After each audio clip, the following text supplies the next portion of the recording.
in reporting early. Now everybody's caught up with Alcoa, where they're in the first wave of earnings that are coming out. Yeah, but the interesting thing is that it's not a good signal. So how many of these do you need to see? There are those that can pass along. Well, look at Procter & Gamble's headlines exactly, yesterday. the FX headwinds, and you're seeing that also from IBM, still managing to beat, but for how long? And again, these are kind of the themes that I'm looking at to try to understand exactly where we're going. Alcoa 10-year total return 6.4% per year. Wow, has the aluminum business been a challenge? It's been a challenge, and how much has there been a lack of investment at a time when there is a shortage of real-world stuff? There's also a shortage of houses, which is the reason why the prices have been bid up, and we keep getting housing data that shows plummeting sentiment, yet prices hanging in there. At what point do we move on? Sandra Philippin has been covering this all over at ABN AMRO, and the meaning behind some sort of significant correction in the housing market. She's chief economist there. Sandra, how concerned are you as we start to see yields rise and we start to see some of the valuations of housing across the world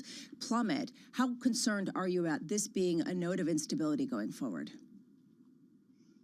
I'm very concerned, but also I'm not that certain yet of this being the start of a major house price correction.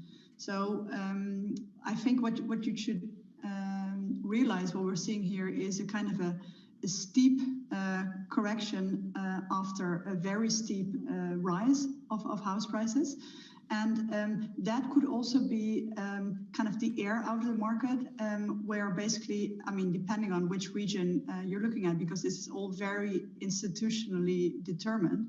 But in a lot of housing markets, what you're basically seeing is that there's a huge shortage.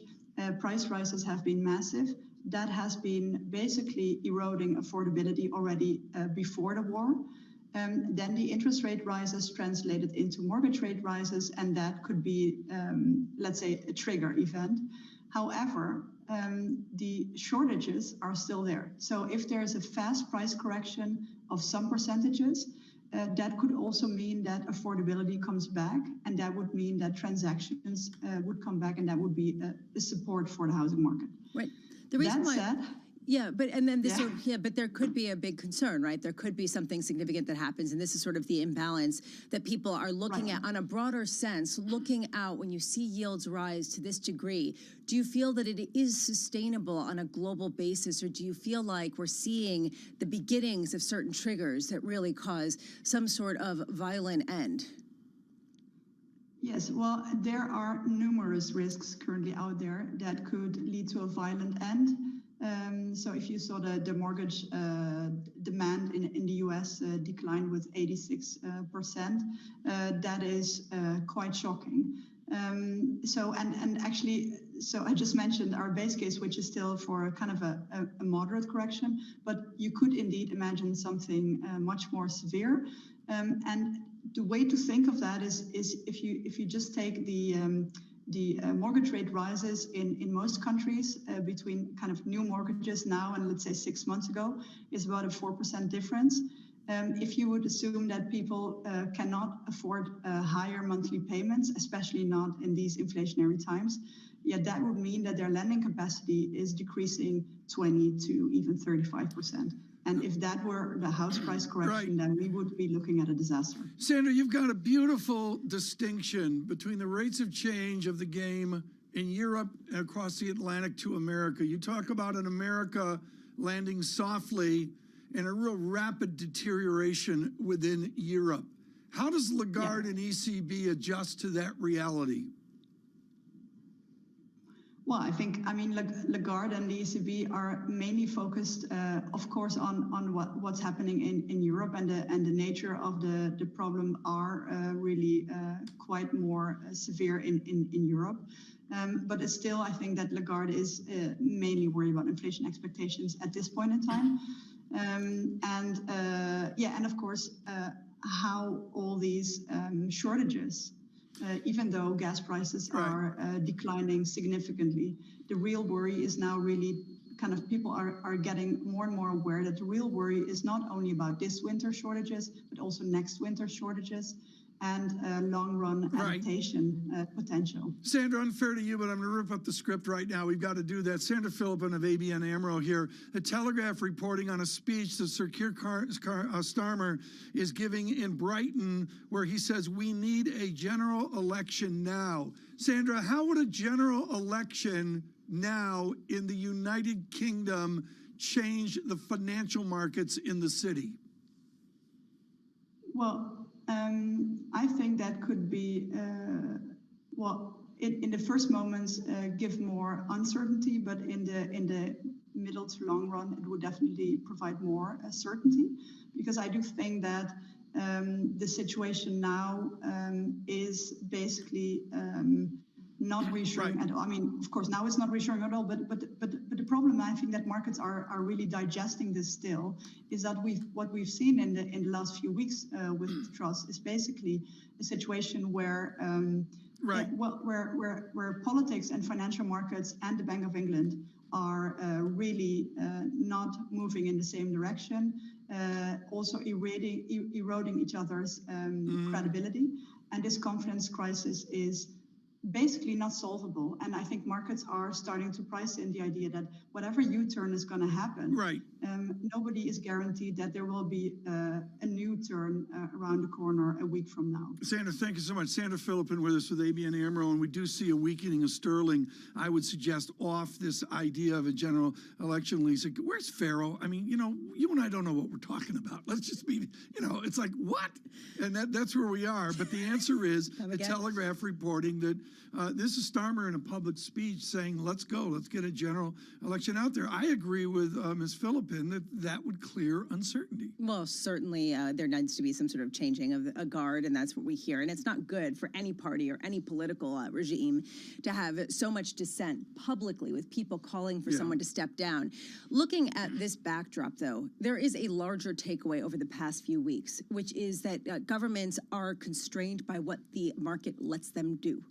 And the electorate as well. And the electorate. Yeah. And this is a new paradigm. This idea that markets are in charge, the popular support is in charge, and they cannot make violent moves away from what they will be allowed in markets. And this is a new regime that's really foisted upon them by the fact that money costs something.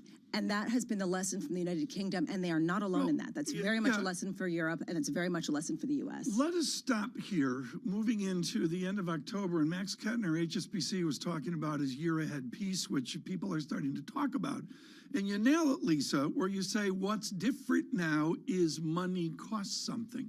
And that's a massive generational change for X% of the people watching surveillance. We heard that from Senator Warren on earlier this week with David Weston, and he was saying it's really important to reduce the deficit. It's important to be cognizant of how much we're spending. It's a renewed fiscal discipline that, again, has been caused by where the market is, the fact that you cannot spend. People are talking about reducing the deficits. So at what point does that really push policy in another direction and hold them accountable? I would argue that the UK is a prime example of that. Yeah, I'm watching sterling here, folks, really off the Bloomberg. We do this on a wonderful intraday as we saw yen go through 150 earlier this morning. For those keeping score at home, through 111.70. When you go out 4 digits on a currency, that's a pip. So you say that's a Gladys Knight in the pips, which you probably don't get. I get that. I do get that. Yeah. And I would also argue that you rounded up yesterday, so I don't even know you it's anymore. But it's how they quote 4 decimal points in Atlanta down in Georgia. But the answer is sterling here through 111.70 is a weaker sterling this morning. Meanwhile, we're getting earnings continue to roll out in the U.S., AT&T the latest. And what I find interesting is people are turning to utilities as a real bastion of safety at a time when people still pay their wireless bills. And AT&T did beat expectations on that exact fact. People are going to pay their wireless bills arguably before they pay their rent. I mean, people want their phones, and that's something that we live with every single day. You know, let's talk about this in terms of pricing power, as we heard from Procter & Gamble yesterday. I know all of you are living it on radio and TV. 10-year total return, what's left of the telephone of my ute, flat per year. Okay. For 10 years. Fair, That's not acceptable. Okay, but right now you're getting a little bit of a pop, and at least they're maintaining what they've had. The point is they're not necessarily losing to the same degree as some of the other companies. They're losing less money than they used to. Exactly, and they're losing less on a relative basis, and the fact that people are talking about them as a bastion. And you know what else people are talking about? Am I supposed to buy an equity with a gross yield of 7.1%? I think there are a lot of people who are saying it's pretty attractive when you have, the risk in other stocks. Other people are saying it's important to look at multinationals outside of the U.S. that can have the reverse effect of the dollar headwind, If and the that's something dollar else. finally Yeah, gives way. exactly. Yeah.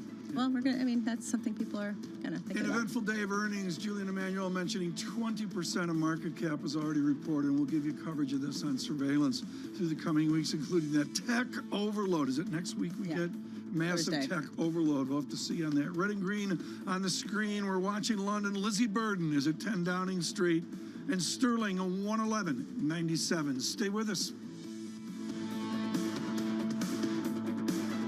Keeping you up to date with news from around the world with the first word, I'm Lisa Mateo. Officials in China are said to be debating whether to reduce the amount of time people entering the country must spend in quarantine. They're considering setting the period to 2 days in a hotel and then 5 days at home versus the current 7 days in a hotel and 3 at home. The country's COVID-0 policy is leaving it increasingly isolated from the rest of the world. Hong Kong is reportedly looking to allow VIP bankers who test positive for COVID-19 during a gathering next month leave the city via private jet. About 200 people from global firms, including banks, securities companies, and asset managers, are set to attend the 2-day HKMA summit. Infected guests without their own planes may be allowed to isolate in their hotel rooms. Australian employment unexpectedly stalled in September, while the jobless rate held steady, a result that reinforces the Reserve Bank's decision to slow the pace of policy tightening.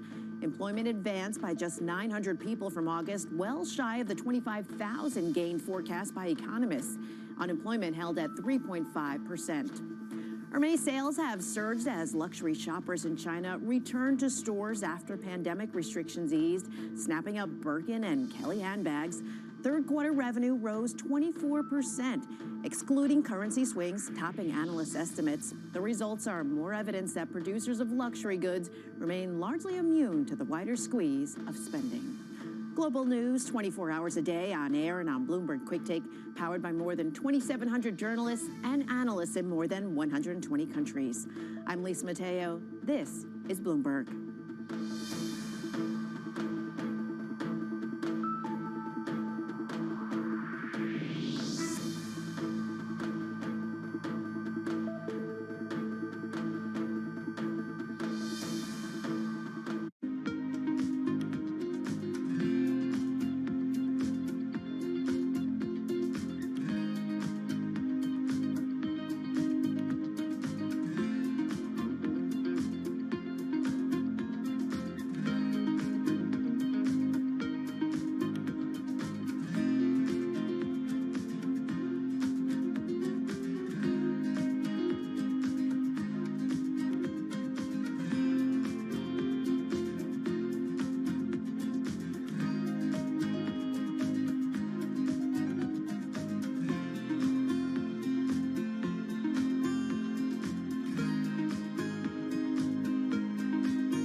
In the past 2 decades, China has built large infrastructure projects in almost every country in Africa. African governments themselves said, we are tired of aid and charity. We want to do trade. We want to be treated like partners. The Chinese came along and said, great, we don't do aid and charity. We want to do business with you. Global Gateway will mobilize 300 billion euros till 2027. Now the US and Europe are answering back with their own infrastructure initiatives to counter China, but African experts are skeptical. China has been that guy around the corner with, a bouquet of flowers to Africa, of the US, Europe and the UK, have time and time again said, be careful of the flowers you see out of the window, they have thorns on them.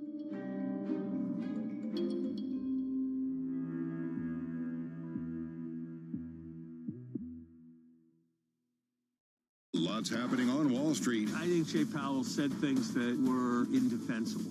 Need to catch up? This is Bloomberg Wall Street Week. I'm David Weston. We've got the information and insights. We think that's the next secular shift. From businesses most influential and instrumental. It's knocking it out of the ballpark. It's a challenging dynamic. This is a level of uncertainty that we haven't had to deal with. Bloomberg Wall Street Week, live Friday with replays all weekend on Bloomberg Television and Radio. Markets countdown in Europe from the financial centers of the world. Bloomberg Markets European Close with Guy Johnson in London and Alex Steele in New York. Real-time numbers, real-time analysis. Weekdays. Is it possible the industry is in an arms race that will lead to spending itself into an oversupply? I mean, that has happened before. We've looked at this very carefully. And, the digitization of everything. Tell me what aspect of your life, Emily, isn't becoming more digital? Well, I'm trying to prevent that, but yes, I think it's happening. And COVID has accelerated that. The industry crossed $500 billion last year, the semiconductor industry overall, and estimates are $1 trillion, a doubling by the end of the decade at that point. I believe those estimates. It's not that there's not going to be some blips and turns on the way, and the majority of that is driven by leadership process technology, of which only 3 companies can satisfy that need.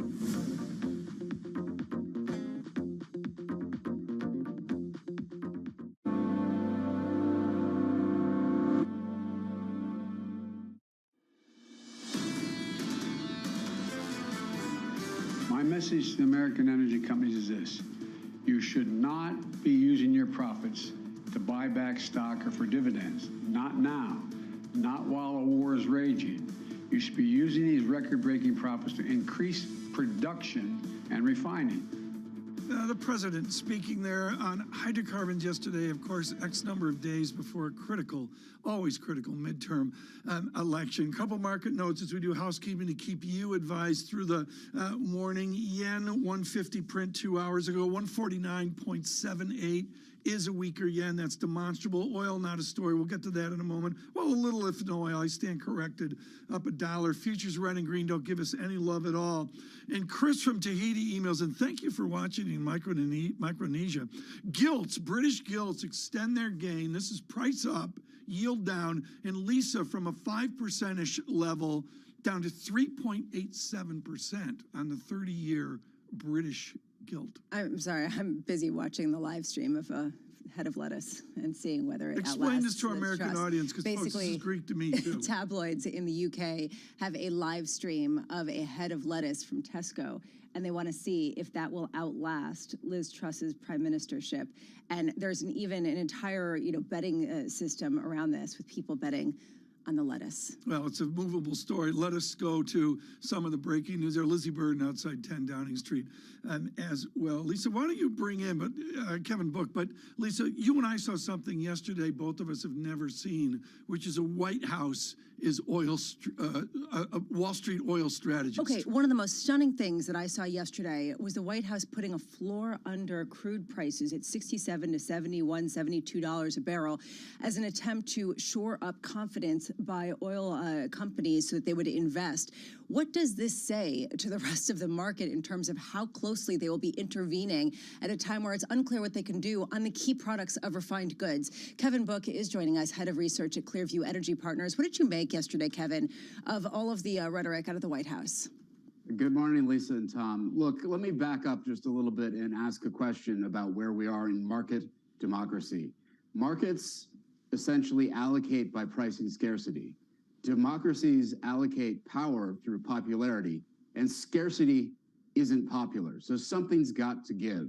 You can ask, are we looking at markets as they were? And the answer, I think you referred to this just a few minutes ago, is no, absolutely not. Governments are stepping in. We call it an age of intervention. But on the supply side, there's not a lot that governments, especially the government of the United States, can do because it doesn't have an oil company. So it's trying to send a signal to the companies that are out there that there is some demand that the government is willing to provide, and therefore a floor on prices.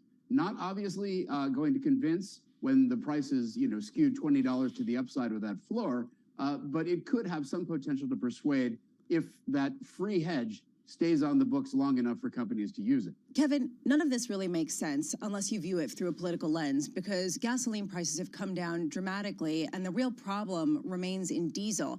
And you're seeing those prices remain high and stockpiles fall to the lowest levels in decades. And there is very real concern that we will not have enough heading into the winter. What's your view on why now and what could actually be done and how perilous the situation in the diesel stockpiles really is? Well, perilous because in February, the European Union is supposed to block Russian imports of Russian products, which means that if those products don't find other markets, more diesel scarcity coming when we're already short. One thing we didn't see yesterday, Lisa, was a product export limit. It's been talked about since March, June a lot, September continuously. Nothing yesterday, but I don't know that we're done, Tom. Well, this is important. Lisa grilled Brian Deese yesterday on this, on the export question. Explain to our audience the ambiguities of a U.S. exporting hydrocarbons versus a U.S. saying, no, we're done with that. Yeah, we've been essentially exporting products on a net basis for more than a decade and really going gangbusters with diesel. Price signals out there in the world calling for our inventories as an essential moderating part of balancing the market.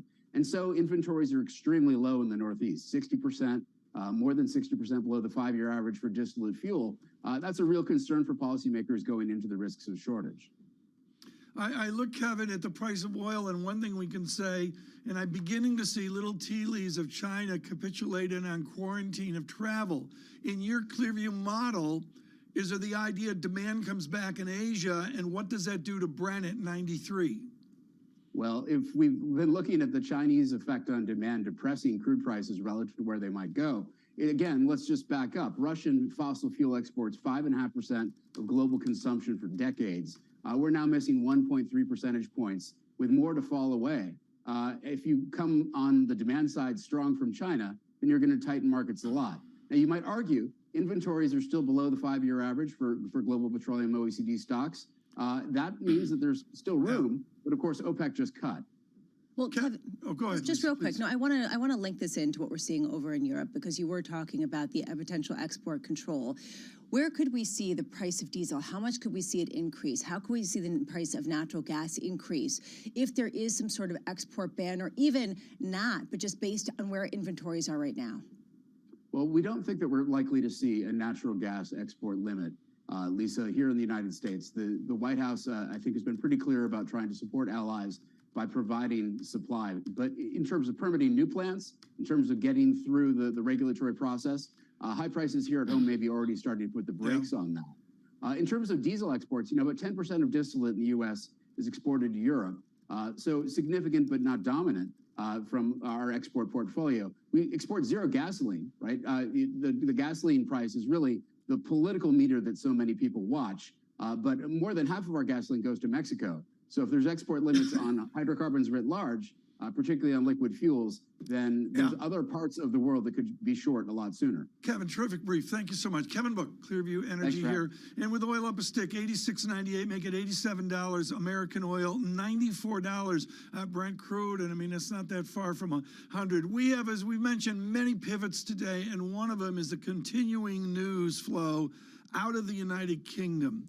Graham Brady is with this, for me, not strange, that's the wrong word, but foreign 1922 committee. He runs it. These are the committee that makes the rules, Lisa, if a prime minister comes or goes, how many votes are needed, how do you get to 1 candidate, 2 candidates, 5 candidates, etc. And he's walked through the door of 10 Downing Street. The clock is ticking, and I will just say that you're seeing the metaphor of that head of lettuce on Twitter pretty much lighting up the screen as people say it looks like it's going to win. How much are we looking at the last hours, as Lizzie Burden said, of Liz Truss's prime ministership? But what comes next, right? Because it's coming at a time when the economy is facing a really difficult moment where right now the Tories are flat on their backs, but there isn't a clear leader. Do we actually see Boris Johnson come back? I don't hear that much. It's it's not our territory, but I will make clear, folks, the idea of Prime Minister Johnson returning is not in the zeitgeist this morning. It's about the former Chancellor, Mr. Sunak. I even don't hear Michael Gove much talked about as well. But again, it's a movable feast. I would say at 7 o'clock here, Wall Street time, the dialogue has changed for Lizzie Burden just in the last 60 minutes as well at 10 Downing Street. We're following that story. We're following higher yields. Futures go green now. Futures up 11. It's too much optimism. We've got to speak with Chris Harvey.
What are the biggest challenges for General Dynamics, and what are the biggest opportunities?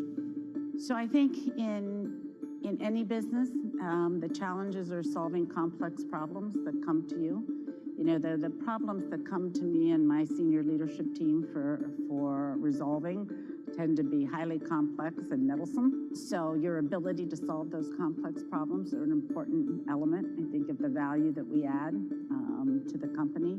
And then I think opportunities, you always want to make sure that you've got a creative enough mind, an open enough mind to be able to see around square corners. What am I missing? You know, the why questions are really powerful. Why are we not doing this, or why are we doing this? I ask those questions a lot, and in the answers, you can sometimes tease out some real opportunities, some hidden things. But thinking creatively about opportunities and problems is really important. And what about the industry generally? Do you think they have big challenges now as the defense budget probably comes down a bit? So I think that we are all responsible, and we have an obligation to find the latest and best technologies that we can for our customers and deliver them in the most cost-effective manner we can. And I think that that's a challenge and an opportunity for all of the big defense companies.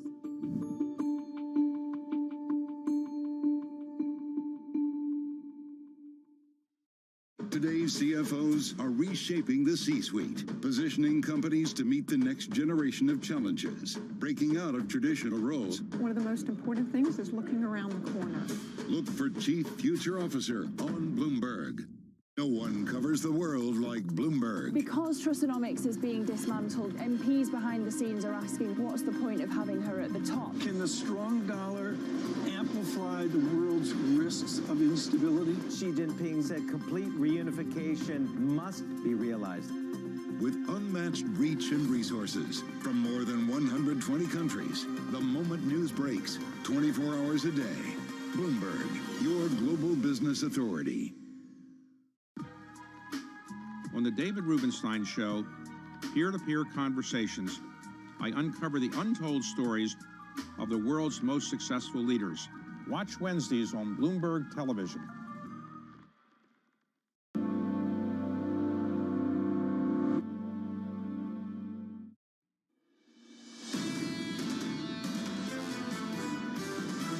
I think the Fed's going to be able to get inflationary pressures to subside, but at what cost? They're not at levels where one can say we can declare victory now. Over the next 3 to 6 months, we still have a lot of monetary policy tightening ahead of us. It may be some time before we get back to low rates. I don't see 2% rates coming back anytime soon. This is Bloomberg Surveillance with Tom Keene, Jonathan Farrow, and Lisa Abramowitz. Good morning, everyone. Jonathan Farrow, Lisa Abramowitz, and Tom Keene on radio and television. Mr. Farrow on assignment. Futures up 7, Dow futures up 115. It doesn't matter. There's extraordinary movement of a number of different stories. And I guess, Lisa, you know, we're not doing politics 101, but there we are. It is a movable story at 10 Downing Street. It seems like the clock is ticking down on Liz Truss's prime ministership, and she's just getting to the end. She acknowledges Wednesday was a difficult day, file under, no kidding, and she is definitely under incredible pressure. Moves. She is going to evidently be meeting with Graham Brady. She has been asked to meet with him. He is the member of parliament for Sale West. All of these questions right now around what happens with Britain at a time when it's facing incredible inflation, high rates, and an economy headed downward. The market's so important now. We're going to do that first and then go to Lizzie Burden at 10 Downing Street. We'll keep up to date on that story. Sterling was a 111 handle. We're now out to a 112.21. Buoyant, I would suggest 112.50 is a different story, to say the least. Completely idiosyncratic. Turkish lira just gives way as they cut their interest rate that's been widely anticipated. Erdogan doing Erdogan 101 economics, 8.60, a new level for Turkish weakness. You like how he slipped that in there? Yeah, that was good. I like that. Actually, it is. It's sort of the unconventional monetary policy getting absolutely hammered in the currency market, which is the relief valve that we've seen certainly when it comes to Japan as well. And the yen there weakening. Continuing, though, to watch the front end of the U.S. yield curve, which arguably is pressuring everything. Can we frame a 5% 2-year? I think that we can. I mean, people are framing out a 5% Fed funds rate by March of next year. I mean, is that going to stick for 2 years? I don't know. But people are talking now about a new regime that's been moved up. And how much is that exacerbating the political woes that we're seeing right now around the world, in particular with the UK? Brent crude, $94 a barrel. Let me go. I'm going to focus on foreign exchange, this data check. We welcome all of you from Global at Wall Street. We don't have a 113 DXY, but we're getting there quickly. Yen, a 150 print 2 hours ago, 149.78. Everyone there watching the Ministry of Finance. Euro doesn't give me much information, 0.98. When's the ECB meeting? Is October 27th? Something like that. Something like that. Swiss franc is weaker. That's important. We haven't talked about Euro Swissy, and that's some relief there for the Swiss government and the SNB. Sterling 112.09 is moving around. Can't keep score of that as well. Futures up 11. Lisa? So let's just talk about what we're looking at today quickly. 8:30 a.m. We get a U.S. initial jobless claims. Do we see that tick up that so many Fed members are looking for in this perverse reality where a softening economy is actually exactly what they're looking for? We get a host of Fed speak. Philadelphia Fed President Patrick Harker. Tom will be watching that closely. Fed Governor Philip Jefferson. Fed Governor Lisa Cook. Fed Governor Michelle Bowman, among the many voices. And then earnings do continue. We did just get Blackstone, which was a beat. We'll go into that later. Freeport McMoran coming out as well. American Airlines, Snap, and Whirlpool all after the bell. Snap and Whirlpool in particular. How much do we get a feeling as 20% of the S&P has reported that we are in a good phase? Because right now, if you take a look at Alcoa, those shares down almost 11% on the heels of a disappointment, a bellwether potentially of the metal industry. Am I right that it's each company is a different story? I don't see a holistic thing here right now. The pressures are holistic. FX pressures first and foremost among them, but how they cope with them and their pricing power is different depending on who their customer is and depending on how essential their goods are to what people do with their lives. Let's do what you need, which is recalibration of the equity markets here at 37.19 on the Standard & Poor's 500. Christopher Harvey joins us, head of equity strategy at Wells Fargo. Chris, let's get to your breaking news from Wells Fargo, and that's simply you go a little bit tepid on the banks. What did Mr. Diamond get wrong? He didn't get anything wrong. We've been thinking about downgrading the banks from overweight for some time. It just doesn't fit with our secular themes. We really want to reduce our exposure to cyclicality. We really want to barbell more defensive assets with GARPy type assets, and banks just didn't fit in there.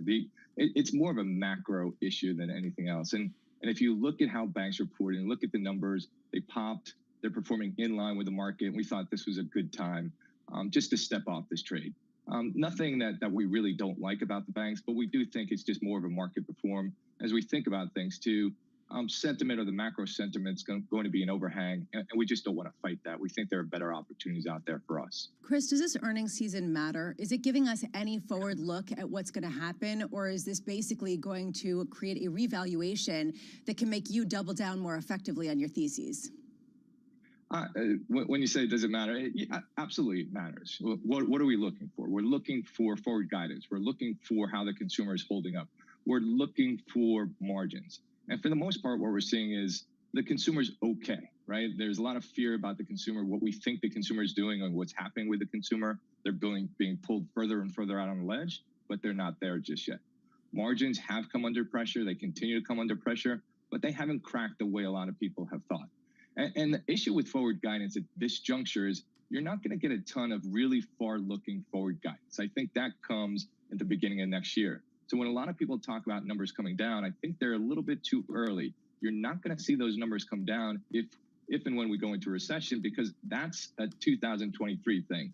You're not going to go out on a limb and start talking about very aggressively about 2023 right here, right now. And what we're hearing from companies is things are okay. As Tom pointed out, you're not being saved by the broader market, but if you have good underlying fundamentals, if you have good trends, you are being rewarded, and that's important. Chris, we've been talking all morning about the yield lift that we've seen in the front end of the curve, how we're gaming out what a 5% two-year yield could potentially even look like. How closely are you as an equity investor watching the front end for some sort of sense of how much you need to bring down your valuations when CPIs around the world keep performing to the upside, continue to surprise to the upside?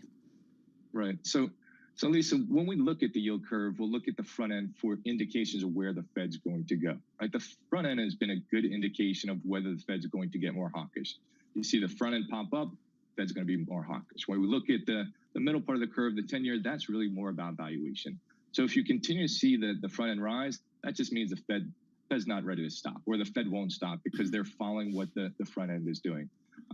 But the valuation is really more about the 10-year at this point in time. And the 10-year is really caught up with what's happening over in Europe and the gravity European rates have on the 10-year. Chris, I want to talk about a factor nobody ever talks about, and I give a nod to the Meghdon Desai, who owns this at the London School of Economics, and that is a factor called profitability. Out 18 months, out 12 months, will there be a partition between evidently profitable companies and those non-profitable? So, Tom, when we think about profitability, when we think about quality, we think about balance sheets, we think about ROE, ROIC, we think about profitability, and we think about net profit margins. And so it's very important for our quality factors and the way we characterize quality stocks. And so is it going to be important? Absolutely, it's going to be important. We think we're going into a higher quality environment. And so those companies that are more profitable should be better, more rewarded by the marketplace. And we've seen that year to date. There's also a bit of a duration component to some of these things, but absolutely we look at profitability, and we do think it's going to be very influential on stock pricing. It's something that we're placing a lot of focus on. Your SPX target here out 12 months. You've done a year-end target, 12/31/2023. Help me. We haven't. What we're saying about 2023 is we think the first half is going to be really sloppy. That's when we think numbers come down. That's when we think we're going to be dealing with a recession. And what we want clients to do is on these rallies, we want them to reposition. We want them to get longer, quote unquote, momentum, because that actually is a more defensive strategy. We want them to barbell momentum or low vol with some of the GARP type names. We've seen some good reports from some of these GARP names or some re-rated stocks, but we haven't put a 12/23 number out just yet. Chris Harvey, thank you so much with Wells Fargo Securities. Any number of stories we're watching again in London, the travails of Prime Minister Truss. Peston over at ITV says Truss called for the meeting. I don't know what that means, but what we're really looking at is the follow-on to our conversation yesterday with Scott Kirby of United Airlines. And, you know, you look at American Airlines, and I really don't know the nuances. I mean, I don't know who's serving the best beverage of my choice. But what I see here is American Airlines telling me they're really back to 2019 business. Again, this is yet another major U.S. airline coming out and beating expectations, the shares popping after they came out. But really, this highlights how much people are willing to pay for tickets. People are wanting to travel regardless of how much you've seen the inflation really increase the cost of that. Also notable that American Airlines is on track to reduce debt levels by $15 billion by 2025. And this really feeds into a theme of a Bank of America fund manager survey where the highest proportion of investors surveyed said they would like companies to use their cash to reduce debt than invest in CapEx or buy back their shares. The fiscal discipline is something that we're seeing not only for governments, but also for corporations. And now, folks, we go to what matters. Angela Rascoway reporting off our London desk in Paris on a small stock called Hermes.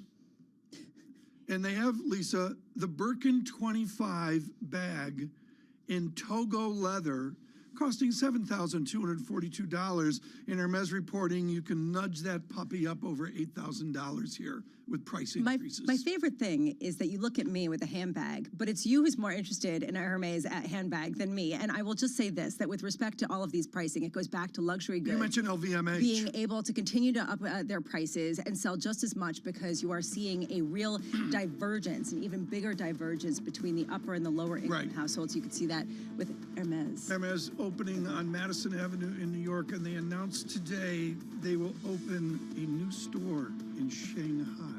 Interesting. Interesting, because they look forward to Asia opening up.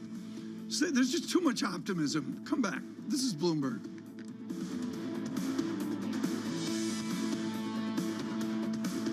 $8,000 for a handbag.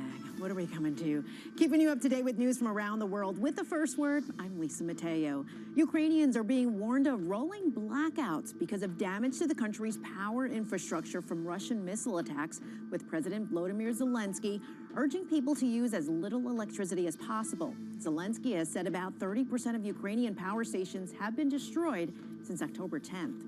And Italy's Silvio Berlusconi has told lawmakers that President Zelensky forced Russian President Vladimir Putin into an endless war. That's according to audio obtained by an Italian newswire. That recording reveals the existing pressure on the right-wing coalition that won elections last month to soften Italy's stance toward Russia. Liz Truss's premiership is looking increasingly fragile after a day of drama at Westminster. The British leader fired one minister over a security breach, and two others were heard resigning amid the fallout from a chaotic Commons vote before agreeing to stay in their posts. Many Conservative lawmakers now want Truss to resign immediately. Australian employment unexpectedly stalled in September, while the jobless rate held steady, a result that reinforces the Reserve Bank's decision to slow pace of policy tightening. Employment advanced by just 900 people from August, well shy of the 25,000 gain forecast by economists. Unemployment held at 3.5%. Cargo volumes at the Port of Los Angeles fell for a second month in September. The number of containers handled in a historically peak season were down 22% from a year ago, the lowest amount for September in 7 years. The head of the nation's busiest container port says the outlook remains soft for the rest of 2022. Global news 24 hours a day on air and on Bloomberg Quick Take. I'm Lisa Mateo. This is Bloomberg.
The standard way venture firms work is you commit capital, let's say over a 5-year investment period, something like that. Yeah, exactly. Right. And then the fund is typically lasts maybe 10 years or so. 15. Well, these days longer. So often 15. Often the tail extends out to 20 years because these companies take a long time to develop. And somebody that invests in a venture fund today should be trying to get rates of return of 20%, would you say, or more? You know, top-end venture is sort of 3x net of fees. You know, you ideally, you're hoping for more than that. You're hoping for 5x or more.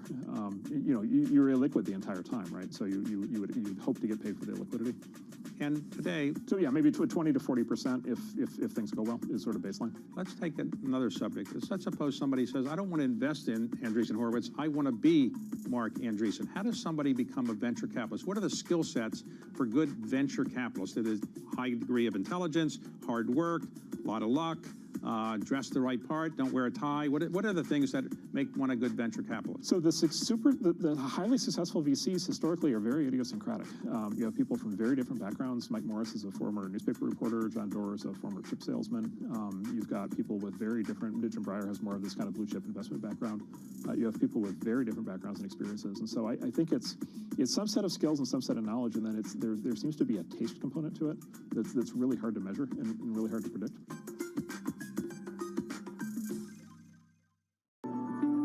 The difference between endless research and a winning strategy. To improve your firm's productivity and profitability, Bloomberg Law combines the latest in AI-powered tools and in-depth analysis to accelerate the research process. To grow your practice and make better use of your valuable time. The difference is Bloomberg Law.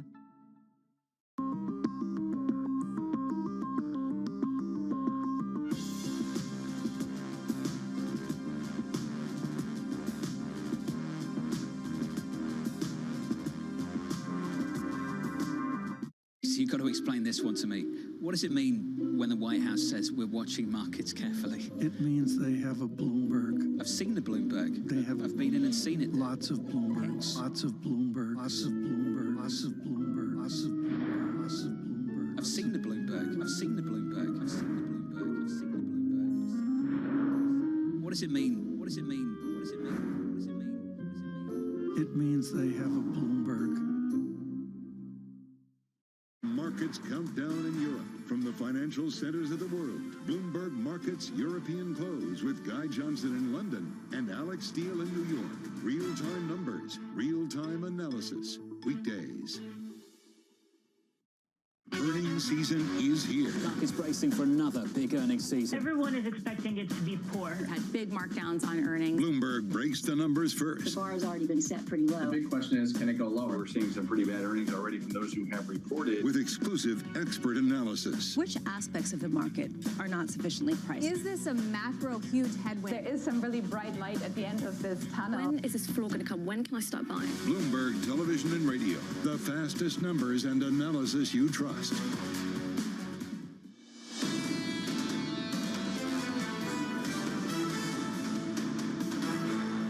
We did not have a full briefing of the package the night before. To be fair, we had some briefing from them ex ante on the fiscal event, on the things they thought would be in, but we did not get the normal briefing that we would get for a budget.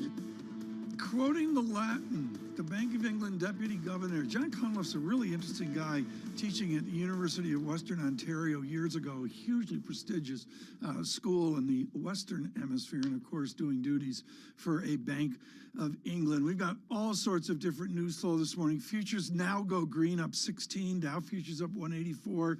The VIX has been static for 6 weeks, 30.79. It ought to be 29 or 28. It's not. We'll get to the yield story here in a moment.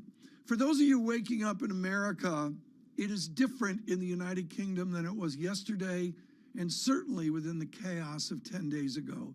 Our Guy Johnson is a student of this and joins us from London this morning. Guy, in your briefing to me this morning, you made clear something has changed in the economics and the politics of the chaos. What is it? So I think what's happening here, Tom, and we'll wait to see exactly what is happening with Liz Truss. Looks like we might be entering the end game there. But what you're getting here is a divorce between the party pantomime that is taking place in Westminster right now and what is happening with the politics of whether or not Liz Truss survives and who will replace her and who will be the Chancellor, and what is happening in the City of London. The two feel like they're on very different pages now, Tom. You've got relative stability in the markets today, little pop in the pound over the last half hour or so, but I don't think it is substantial enough to really merit a raising of an eyebrow. So you've now got basically stability, macro stability, which allows maybe the end game of the politics to unfold. And what we saw last night, the chaos in Parliament, I think is now having the aftershock of that is now being felt. So Graham Brady is now inside 10 Downing Street. He is the guy that basically determines the kind of the rule book as to how leadership challenges are mounted or not mounted. And I think we're watching potentially the end game unfold here, Lisa. How messy could this be, and what does that mean for markets? Because right now there's relative calm, yields are lower across the board. You're seeing a little bit of stability in the pound. Yet if we start to get a general election, or if we start to get some sort of sense of Boris Johnson coming back, what does that do to that stability? I think it's very hard to tell. I think the best case scenario here is that you either get Rishi Sunak taking over as Prime Minister, or you get Hunt taking over as Prime Minister. If Rishi takes over, Hunt remains as Chancellor. That is the kind of stability, certainly, I think the Conservative Party is craving after we saw what happened last night. Are they prepared to go back to Boris Johnson? Clearly, there are those within the party. I note the Doris tweet this morning who would like to see that happen. But I think it may be the moment for the grey men. We saw that a few days ago being talked about, and I think you're slowly seeing that becoming a reality here. They want stability. They crave stability. I'm not sure Boris Johnson would bring that back right now. Okay. We're still potentially 2.5 years away from a general election, Lisa. How much does this actually change the whole landscape? If you're looking for a technocrat after a very emotionally driven debate over Brexit, after an emotionally driven debate around helping households, what does it look like in terms of the depth of a potential downturn in the face of energy prices, in the face of double-digit inflation, in the face of rates that are going to be higher, and a pound that's going to be lower? You're going to have a recession in this country. It is going to be probably a fairly deep one. It's going to be unpleasant.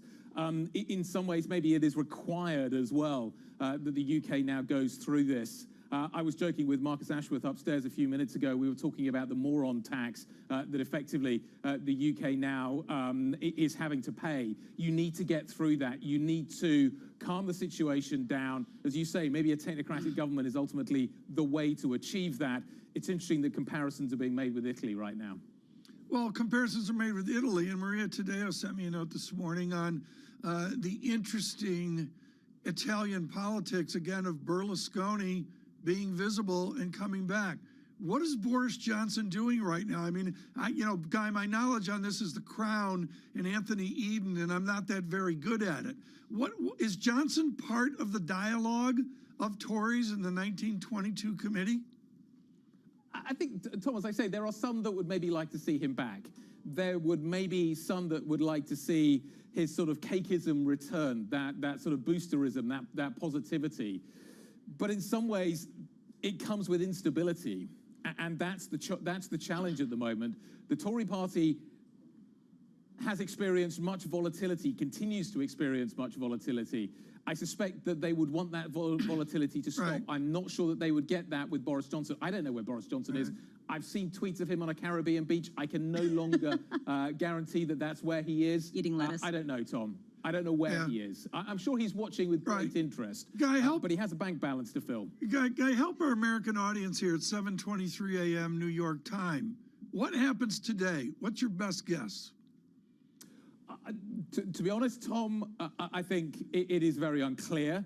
I think the fact that Sir Graham Brady is inside 10 Downing Street speaks volumes. I don't think it was the resignation of Braverman last night that has been the catalyst for this. I think it was the chaotic scenes in the House of Commons. Liz Truss clearly has no authority. You need somebody to run this government. In theory, it should not be the Chancellor of the Exchequer, but at the moment it looks like it is. So she completely lacks authority. You've had ministers quitting last night. I think more importantly, you had the Chief Whip and the Deputy Chief Whip appear to resign and then unresign. It was just chaos, Tom. And enough is enough, I think, for many people within the Conservative Party this morning. They want change now. They'd hope that they could get to the end of the month. doesn't look like that maybe is going to happen. This is a terrific and knowledgeable brief. Guy Johnson there from our studios at Queen Victoria Street this morning. We're going to try to get back to economics, finance, and investment. With Bramo, we can do this on yield. Am I right, Lisa, that over the last couple of days we've seen a shift in yields up, not so much dynamics in yields? Exactly, and across the entire curve. So not only are you seeing it on the 2-year, but also the 10-year yield. Basically, people are seeing the likelihood of inflation remaining high for a longer period of time. I keep going back to this. Right now, markets are pricing in a 5% Fed funds rate for Really, the first you can half. say that 5.00? Yes, for the first half of next year. We are now pricing that in as a base case. How much has that really been adapted into the broader market, especially considering that after that, there still are cuts priced in, that the Fed's going to have to back away, even though they're saying we're going to hold it there for a while. On the Bloomberg 7.20%, 30-year bank rate mortgage. Please stay with us. This is Bloomberg.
Steve's ability on the course may not be etched into any record books, but following him around, it's clear that it's not for lack of trying. Jeez. We were constantly hustling behind him as he caught up with executives in the portfolio companies and reminisced with former and current players. He's a day trader. He taught himself, self-made day trader. Yeah. And so he's on the bus after a game in New England, and he's day trading on the bus, and Bill Belichick sees him and cuts him on the spot. You know, in many ways, it's a convention, right, of the people that I don't see maybe once a year. And so it's kind of all come together. My firm, our charity, our fundraising efforts, and then the friends that are around. My dad and my brother, it all happens right there as a confluence of all these parts of my life that have found its common center.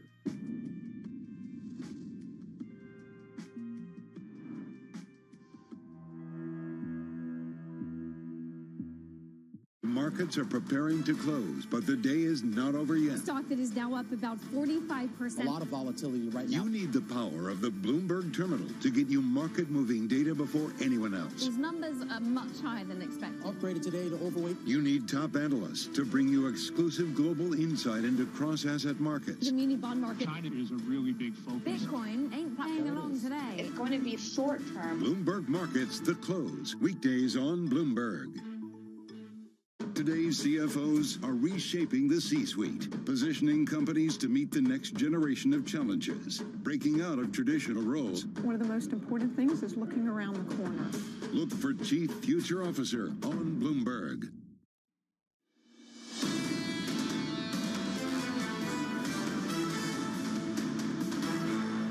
Thursday, Bloomberg surveillance in 1 hour claims, which seems so secondary to all that's going on today. Red and green on the screen, futures up 9, and futures have been all over the place. I'm not going to give you a vector on the equity market this morning. Yields more exciting early on. They've come back a little bit. 2-year yield, I'm still not used to this, 4.57%. Oil gives me a $1 lift, $94 on Brent crude. Pay attention to that, particularly with what we hear from the White House. And in the currency space, a churn now after the drama of week yen this morning, 150.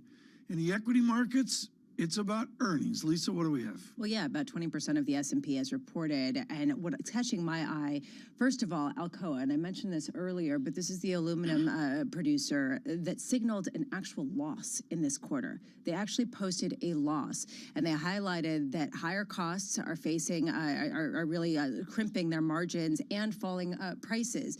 This is the problem with a time of inflation, but also quickly deteriorating demand. You're seeing that in China. You're seeing that around the world for particular, computer devices. So at what point does this act as a bellwether at a time where we see strength in other areas? American Airlines, completely different story. Well, this is the travel story, right? People aren't buying goods as much. They're still traveling. Those shares up ahead of the market, nearly 3% after reporting better than expected earnings, increasing their full year forecast. They can charge more, and people keep coming. We saw this from United. We saw this from Delta. So even as Alcoa is flat on its back with an 11% decline, you still see that gain in American Airlines. And Tesla shares are lower by more than 5%. After shipments were lower than expected.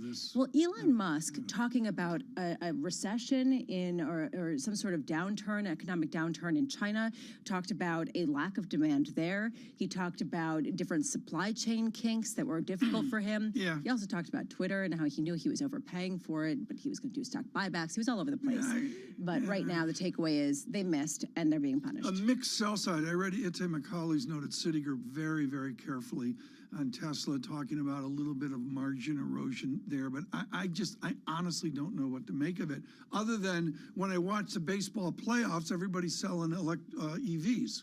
Yeah. I mean, that's what they're doing. Well, but the competition, that's exactly the point. And so some of the subsidies are affecting their competition and supporting them. Yeah. But honestly, all of these earnings, you really nailed it, Tom. They are not the same story. So what is the cohesive narrative emerging at a time of incredible flux? We'll turn to Wall Street for that analysis, and of course, Bloomberg Intelligence and Gina Martin Adams and her team through the coming weeks. Again, red and green on the screen. And right now, we're going to digress here. We're still watching the United Kingdom. Guy Johnson and Lizzie Burden helping us out this morning. But for global Wall Street, it's about good, ample liquidity. Deborah Cunningham has been with us often. She's Global Liquidity's Market Chief Investment Officer at Federated Hermes. We're thrilled that she could join this morning. Deborah, instead of me asking some question I sort of kind of like know about, when you go into a meeting at 10:30 this morning, what is your first statement to your team on the liquidity of the market? Well, the liquidity of the market remains good. It's one of those things that it's not being tried or tested right now. There is a lot of cash on the front end, despite the fact that U.S. savings are down, from their high points. They're up a little bit month over month, and people continue to have a pretty high cash coffer. In addition to retail, you've also got industrial firms with a lot of cash in the front end of the market. And then from an investment perspective, certainly a lot of people have moved out of the long end of the bond market. A lot of people have moved out of the equity market, and they moved into liquidity products. So because there is a lot of cash in this market, Tom, you've got ample liquidity. There's no real issue there. Deborah, where is it coming from?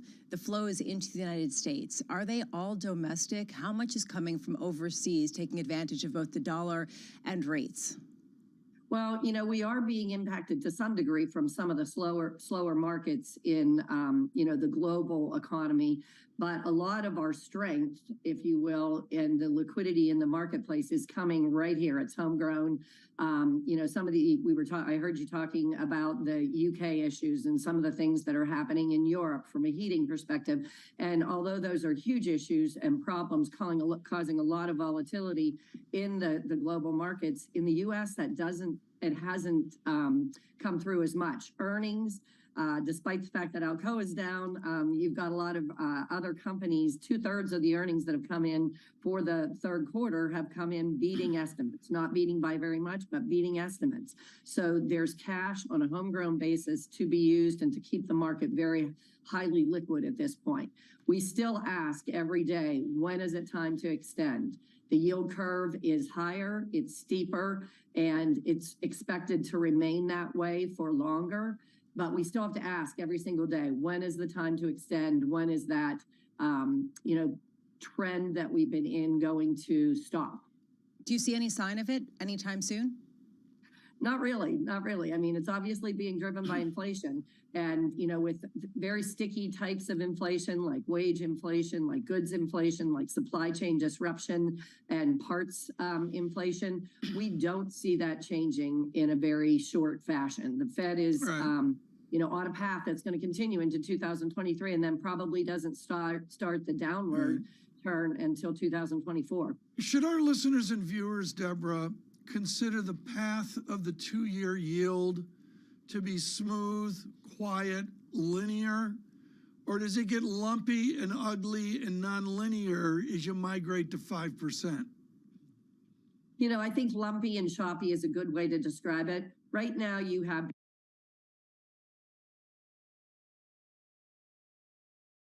basically 1 year, 2 year, and 3 year all right on top of each other. And that's kind of an anomaly. I don't know that that stays that way for a long period of time. As we move towards higher rates, 4.5%, 5%, you're going to see some choppiness and some lumpiness in your terms in that 2-year sector of the curve. On single point duration, what are you doing? Is Federated Hermes, are you coming in on duration? Are you extending out to pick up that yield? We're actually not extending yet, but we are way off of our lows from a duration standpoint. So, you know, we're basically median at this point. Real quick here, Deborah, I'm curious from your perspective. We heard about the Treasury potentially, or the Federal Reserve, buying back certain treasuries at discounted prices to help with some of the functioning of the liquidity in this market. Do you think that this would help? Would this actually serve as some sort of ballast for yields, at least creating a bit of a ceiling in the near term? You know, I think the longer end of the market beyond, you know, 2 years has been saturated to some degree with supply, while the short end of the Treasury marketplace, you know, 2 years and under, and particularly 1 year and under where money market funds can buy, has, you know, had extra low supply with a huge amount of demand. So to me, it would not necessarily be changing the amount of securities, Treasury securities that are in the market and depleting it, but rather having more supply on the front end where a lot of the cash continues to reside. Deborah, thank you so much. Deborah Cunningham with us with Federated Hermes this morning here on liquidity and on the yields as well. The 2-year yield we mentioned, 4.57%. Okay, it's distant from 5%, but I'm sorry, folks, it's still a shock to say that to you. The short term used to be LIBOR OIS, and now there's all this other stuff that Ira Jersey explains to me, and it goes in this year and I can tell. Comes out this year. With your nap that happens with the auctions. Right now I am looking also at oil prices, and we talked a lot about this yesterday. How many people have come on this show and said that they're very concerned heading into this winter with where we're going with stockpiles, with where the SPR has been drawn down to the lowest levels going back to the early 1980s. There isn't the same kind of lever that can be pulled. What does that mean in terms of the inflationary push heading into year end? The perverseness, and I'm not predicting this, folks, in any way, and I don't mean to be political in any way, but with what we heard from Brian Deese yesterday and Amos Hochstein about gaming whatever the strategic political reserve is, that on election day, Brent crude is at 100. Well, I mean, this is, but how much control really? do they actually have over it? They don't. And it's not No, just they the don't. crude, No, it's no. also the distillate market. And I keep talking about diesel because if you look at diesel prices, they've gone up pretty significantly. And this is what people need for all of the trucking of all of the goods and heating homes, because a lot of them are fueled by diesel-generated engines. So how much do you really end up in a sort of tenuous situation, which we heard about from Kevin Book? You were beating Brian Deese to a pulp yesterday, and all I could think about is they need a cup of coffee with Steve Shork of the Shork Report. We'll explain to the president, I'm sorry, sir, there's 3 major airports and 20 million people, and they heat with heating oil and focus on New York They Harbor. know this. The problem is that they don't really have the tools to really deal with it. And so how do you Why deal do we with a expect political... that they would have the tools to deal with it? Right? So why is that the political expectation? And yet here we are, the litmus test of inflation very much heading up on the gasoline stations that you see around the country. How quaint. Let's look at predicted news here on Pivot Thursday, where there's any number of stories that are dynamic and moving. We have yet to speak of claims. It's weekly data. It's been a little elevated, but not that elevated. Is that the right analysis? We haven't here, really 50 seen, minutes away? we haven't really seen true weakness, and it's not expected to come out. I was looking at one A higher number is true weakness. Higher number is better for the Fed, worse for the economy, ostensibly in terms of people perhaps losing their jobs. I saw a report yesterday. There are a significant number of people in the United States that are working several jobs in order to pay for inflation. How does this data capture that? How do you capture a very bifurcated workforce that has changed and changed significantly? This is one of the things that I keep reading about. What are we actually seeing? Is there actually more weakness in the market than we're actually observing? And look at housing coming out later. At least let's, I get it. We talk about New York too much. Cleveland, Ohio. Thank you, Cleveland.com. Up 8.5% in Ohio from a year prior. You mean in terms home of prices. home prices? Yeah, they're not going down. But this is what we heard earlier. That's a There's big just number lack on of your. supply. And even though the mortgage rates, the highest since 1990. At least. Housing data, 10 a.m. We'll have that for you as well. Stay with us. This is Bloomberg. Keeping you up to date with news from around the world with the first word, I'm Lisa Mateo. Officials in China are said to be debating whether to reduce the amount of time people entering the country must spend in quarantine. They're considering setting the period to 2 days in a hotel and then 5 days at home versus the current 7 days in a hotel and 3 at home. The country's COVID-0 policy is leaving it increasingly isolated from the rest of the world. Hong Kong is reportedly looking to allow VIP bankers who test positive for COVID-19 during a gathering next month leave the city via private jet. About 200 people from global firms, including banks, security companies, and asset managers, are set to attend the 2-day HKMA summit. Infected guests without their own planes may be allowed to isolate in their hotel rooms. Malaysia will hold its general election on November 19th, with the Prime Minister's party looking to capitalize on a string of victories from local polls. The Southeast Asian country's election commission says a total of 222 parliament seats will be contested. Aluminum giant Alcoa is adding to the worries over the world economy. The company posted an adjusted loss of $60 million for what it called a challenging quarter with significantly lower prices and higher costs for energy and raw materials. Aluminum has fallen by nearly half since reaching a record in March. And Hermes sales have surged as luxury shoppers in China return to stores after pandemic restrictions eased, snapping up those Birkin and Kelly handbags. Third quarter revenue rose 24%, excluding currency swings, topping analyst estimates. The results are more evidence that producers of luxury goods remain largely immune to the wider squeeze on spending. Global news 24 hours a day on air and on Bloomberg Quick Take, powered by more than 2,700 journalists and analysts. I'm Lisa Mateo. This is Bloomberg.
While Teslas and the like make for good headlines, the reality is that even if every car on the roads today went electric, it wouldn't be enough to curb global emissions to avoid catastrophic climate change. Greenhouse gas emissions from transportation account for about 29% of total U.S. greenhouse gas emissions. So what about the other 71%? Buildings across America burn fossil fuels to operate. What we want to do is make that all electric. Instead of burning oil and gas to give us the energy and electricity we need, we want to do 100% clean energy, all electric. We want to turn buildings into Teslas. Just like a Tesla or an electric vehicle is all electric with no fossil fuels, we want to do that with our buildings. And if we can do it in one building, we can do it in all buildings. And if we do it in all buildings, we'll reduce 30% of U.S. greenhouse gas emissions.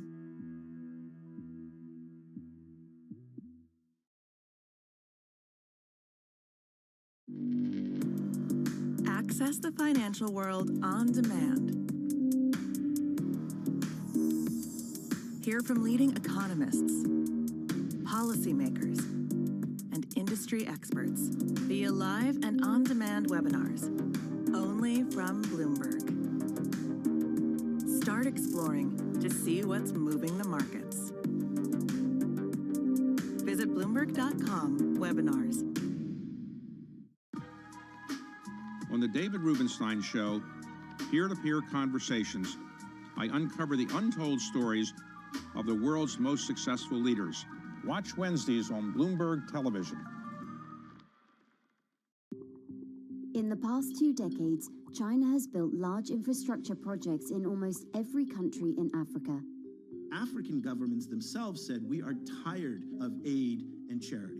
We want to do trade. We want to be treated like partners. The Chinese came along and said, great, we don't do aid and charity. We want to do business with you. Global Gateway will mobilize 300 billion euros till 2027. Now the US and Europe are answering back with their own infrastructure initiatives to counter China, but African experts are skeptical. China has been that guy around the corner with, a bouquet of flowers to Africa, the US, Europe and the UK have time and time again said, be careful of the flowers you see out of the window, they have thorns on them.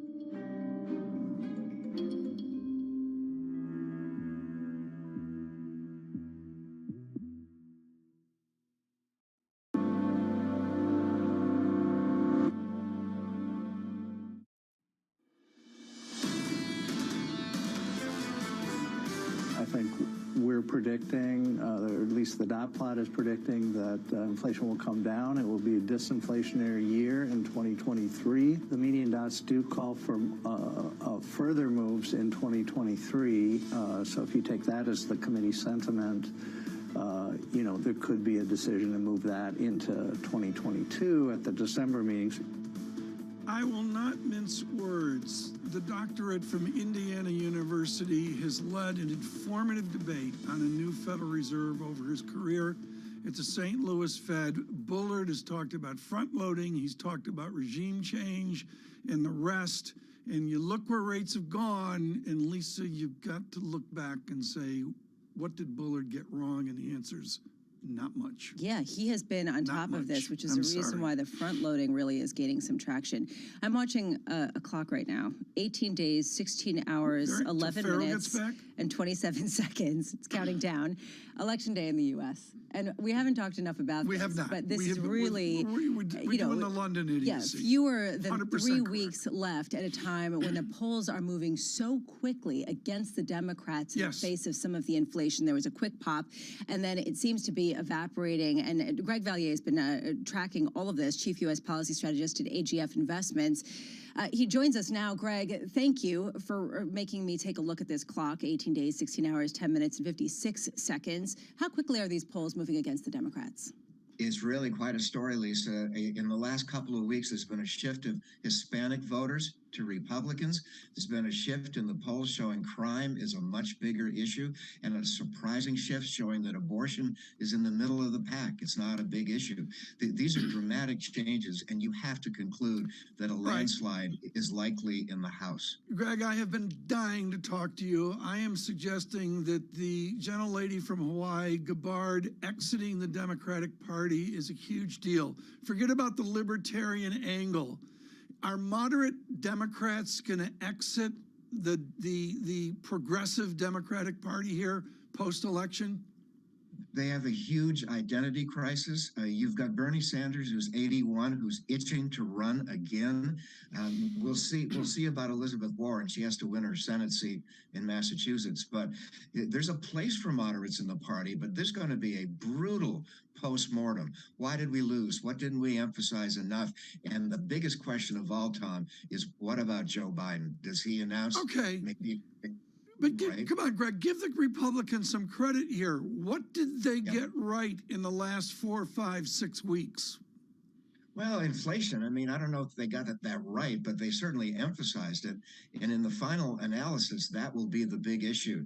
The fact that Joe Biden is perceived by the public as not doing much. Greg, I'm gonna step on you here. I think this is really important. Tulsi Gabbard's comments were stunning. I mean, is woke dead for the Democrats? It should be, and I'll tell you who else hinted at that, and that was Barack Obama a few days ago. He said we've gotten too infatuated with all of these, niceties and what we can say and what we can't say. So it's not just her. There are a lot of Democrats who feel the party has veered off a cliff. Well, and this actually speaks to the shift that we've heard in tone in terms of exports to the European Union, in terms of support for Ukraine. There has been a subtle shift heading into the winter during a perilous time for the European Union, where the U.S. is saying we want to protect ourselves. How much is that going to really feature not only in the election, but in the political zeitgeist after? This is a story to watch, especially for Western Europe. Could it be that the resolve in the U.S. could fade a bit? I don't see us being there yet, but many Trump Republicans running for the Senate are now openly saying, we don't want to give any more aid to Ukraine. It's not a majority, but if this starts to catch on, that could send a signal to Vladimir Putin that if he just waits long enough, he might get what he wants. But it's not just the Republicans. I mean, even the Democrats. Yesterday, we heard from the White House that they may be considering restricting exports of diesel to Europe, restricting exports of natural gas because of what the U.S. is facing itself to lower prices for consumers. I mean, how much is becoming an increasing bipartisan pressure in the face of inflation? Yeah, and you also see protests in Paris and elsewhere. So is the Western resolve starting to falter? I would quote Margaret Thatcher, her wonderful quote when she said, this is no time to go wobbly. The Ukrainian army is still advancing. But this issue is going to be a big one in Washington after the first of the year. Greg, I think our global audience would ask, the tradition here of a beleaguered president is to turn to the vice president. I basically hear within your world radio silence on the vice president. Give us an update. I have to say, in both parties, there's a consensus that Kamala Harris has been a disappointment. So if Joe Biden does announce he's not seeking another term, there's a vacuum. Who fills it? Gavin Newsom? He's got his problems in L.A. and San Francisco. There's going to be a real vacuum, I fear, for the Democrats. Greg, save me some time. I'm watching too much baseball and not enough politics. Which Senate race is Greg Valliere focused on? Well, Ohio's fun to watch. Pennsylvania's fun to watch. But I'll give you a sleeper. That's Nevada, where a Democratic senator is in real trouble. And if she loses, that makes it really tough for the Democrats to have any chance of taking the Senate. They might lose the Senate by a seat. Greg, don't move. Lisa, you still got the clock up here on the election. Give me the clock here on the election. Hold on a second. It's 18 days. 18 days, whatever. We got to talk to Greg Valliere 3 times within the countdown clock. We're going to have the Valliere countdown clock as well. It's amazing. He's with AGF Investments Toronto and with a brilliant morning note. Get that through AGF Investments. I read it every morning. Greg Valliere, thank you so much. Folks, we're looking here at the Bloomberg screen.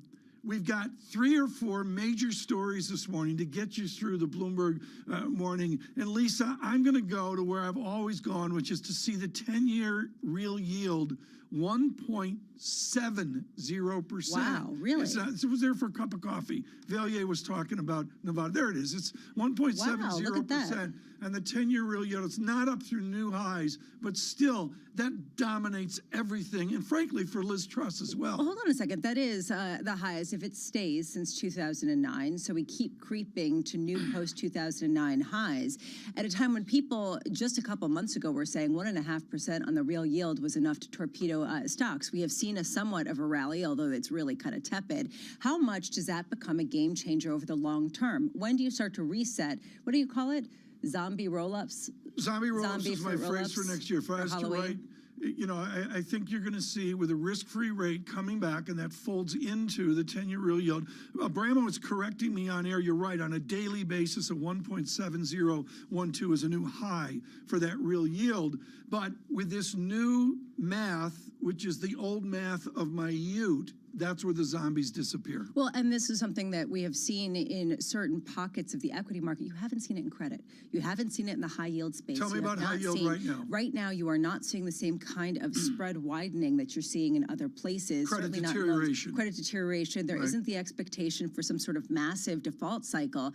Does that start to change? You're starting to see investment grade yields actually completely underperform because of the rate component. I don't know. My number I'm looking at, it's an amateur take, folks, just an opinion, 2.05% on the 10-year real yield. We're not near it, but we're moving there quickly. Futures up 8. The VIX still above 30, 30.73. We are watching London with Guy Johnson and Lizzie Burden. This is Bloomberg.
What do you say to the cynics that say, look, it's all nice and fine, but a lot of it is greenwashing, and you're not a good company, you're just a less toxic company than some of the other oil majors? Well, the first thing to say is that, you know, I'm a big believer in we need to put ourselves in other person's shoes in life in general. And so I understand that point of view, and I get that people have that perspective. I don't agree with that, obviously, but I understand where they're coming from. We have an enormous challenge as society, which is to provide the world with reliable, affordable, and clean energy. That's what society wants. That's what society needs. And I believe in my heart that a company like BP is actually one of the few companies in the world who can actually make that happen. We can talk about the things that we're going to grow and over the coming years, and I find it hugely exciting and energizing for our organization. But that's what the world needs, and you simply can't go against the grain of society. You can't defy gravity, and that's why we're making the change that we're making.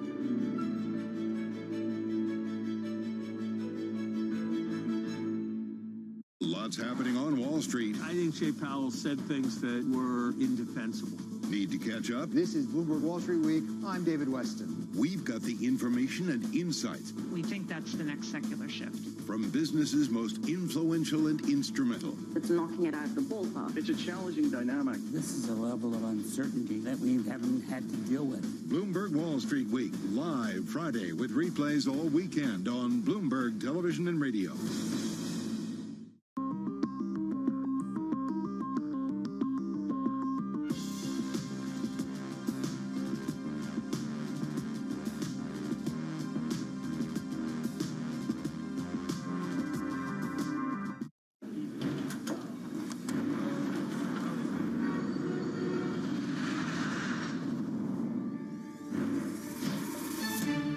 No one covers the world like Bloomberg. Because Trustonomics is being dismantled, MPs behind the scenes are asking, what's the point of having her at the top? Can the strong dollar amplify the world's risks of instability? Xi Jinping said complete reunification must be realized.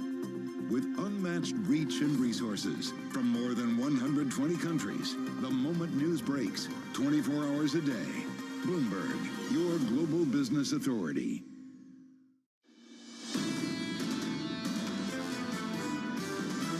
The U.S. economy still looks somewhat overheated. For the moment, I haven't seen enough evidence that there's been any sort of break in the way things function. I think there's going to be this big drag on the economy. The consumer, as we all know, is the workhorse of the U.S. economy, and I think we've got to watch some deterioration there. The U.S. will join this recessionary crowd in the early part of 2023. I think it's just a matter of time that we start to see consumer spending come down. This is Bloomberg Surveillance with Tom Keene, Jonathan Farrow, and Lisa Abramowitz. Welcome back. Watching rising global yields, watching earnings, watching ahead of lettuce in London. This is Bloomberg Surveillance. Tom Keene, Jonathan Farrow, and Lisa Abramowitz. John is out on a well-deserved day off. He is not writing about playing footsie with the Dow. Tom, political turmoil in the face of market regime really is the mood of the morning. Sterling 112.53 rebounds here off of what we've heard from Guy Johnson and Lizzie Burton. I think it's a distraction to the markets, but as Guy said, it is, again, within my exhaustion of watching the soap opera, new political theater for the United Kingdom. It's new political theater on the heels of market regime change, and it comes with the yield story that we've been talking about for months that seems to only be accelerating with yields going up. CPI surprising to the upside in the U.S., in the U.K., and Canada, and his response in markets. And the other thing is to look forward. I believe you said 18 days to the election, and Greg Valliere saying we're going to see the same turmoil in America. He's seeing a massive shift towards the Democrats. And you're hearing a shift toward the Republicans away from the Democrats, and also really concerned about inflation, talking about fiscal discipline. And we're hearing about that again and again. At what point do we see some sort of peak hawkishness, peak yields? We already have talked about that and then blown through it. 5% now, baked into market expectations for Fed funds rates in the first half of next year. And the housing statistics, which we really haven't talked about much this morning, housing data here at the 10 o'clock hour, and with a mortgage rate 7-ish, let's call it, who's counting? It is a changed world. I'm going to go back to the boring data point, Lisa. The 10-year yield, 1.70%. The real yield, rather, is extraordinary. 1.7%. You highlighted this before, which is the highest level going back to 2009. And this is the reset. This is the great reset that people have been talking about. Dollar strength, although a little bit is moving away today, given some of the developments, the stabilizing developments in the UK, as well as what's going on in Europe, the Euro 98.14. Dean Kern at Publishing moments ago, yields are breaking out. He continues to see the same trend that Jim Bianco would tell us about here in moments. Yeah, exactly, which is really the reason why people are completely resetting their expectations. I wonder how crude folds into this. We were talking a lot about oil yesterday. Yes. We did see a decline in gasoline prices. This pulled back some of the expectations for inflation, then a stabilization, then an increase, an attempt at an administration response, but crude right now higher, right? $87.33 WTI. You're not impressed. However, we're a far cry from the $67 to $71 or $72 where the trader that is the U.S. government's going to step in. Well, or the Biden administration. I'm not going to pin that on the Department of Energy. I'm looking, this chart's too fancy for TV. Everybody will turn the channel, and the radio, they'll drive off the road. I can't give have. you a technical path to 100 on Brent. Yeah. My problem is nobody's looking at that. They're all looking the other way. But there is this great reset, and I'm really glad that we do have Jim Bianco on as we really not only look to earnings, but what this great reset in the yield space means for the broader economy. And Jim Bianco joins us now. He's president of Bianco Research. Jim, how much do you start to look at a 5% Fed funds rate next year and say, maybe that's not even enough? Oh, I think that could very well be the case. First of all, as historical example is the 2-year yield always peaks above whatever the terminal rate is. So if the terminal rate's 5%, it should, before the cycle's over, go above that. And if the terminal yield keeps going higher, you keep resetting the 2-year yield higher. But it really comes down to inflation. Is it persistent? And let me be clear on persistent. Yes, there's signs it's peaked. And yes, there's signs that inflation is coming down. But if it stalls out around 3.5%, 3%, 4%, then these yields are appropriate. If it's on its way back to 2%, then these yields are too high. I do fall into the camp that we're probably going to see persistent inflation and that these yields are not all overdone, at least not yet. Jim Bianco, all of us have lived the John Taylor Great Moderation.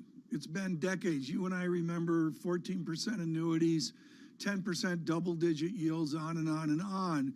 We don't have a collective experience of going the other way. What do corporate profits do if we move the other way to a higher yield regime? Well, not only don't we have any experience going the other way, we have pretty much structured a lot of the financial market on the assumption that we were going to stay with low stable rates, a great moderation economy, and no inflation. Liability-driven investing in the UK being the headline child right now, and there's probably more to come. I think that as we move forward, we're going to find that this is going to be an even tougher environment than people think. And I've been advocating something I've been advocated for a long time. This might be the return, to use the Wall Street term, alpha. This might be the return of stock pickers and bond pickers, as opposed to just buy an index and wait for it to go up. You have to pick individuals.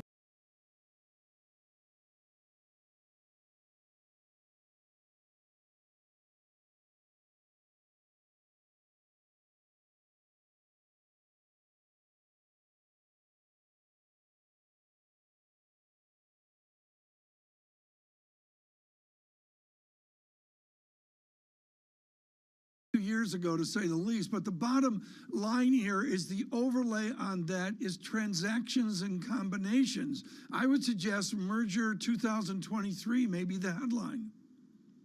It could very well be, because with this new environment, there's going to be opportunities for companies to pick up other companies that are not positioned for it, and companies that will strengthen. You know, another Wall Street term is we're going to see the dispersion of returns be much wider than we've seen in the past. So it's not going to be enough to, just like I said, buy industrials. You got to figure out which industrials to buy. This is a big change from the last 20 years. I understand that there is this sort of bond stock picker bias right now because of the new regime change in both yields as well as just a broader economic shift. However, I've been really struck by what's going on in the high yield bond space. It has been so resilient. People seem to be saying companies are just doing fine. They have a lot of cash. This credit cycle is going to be a lot different and a lot less dramatic than previous ones. Do you agree? Well, I agree to some extent, because first of all, remember, the high yield space is largely a space of industrial companies, manufacturing companies, energy companies. Those are the companies that are doing well, where the stock market's more of a space of growth companies like technology companies. And when you get into the NASDAQ, unprofitable technology companies, those are the companies that are struggling. So that's definitely helping the high yield space. And the other thing is large nominal growth.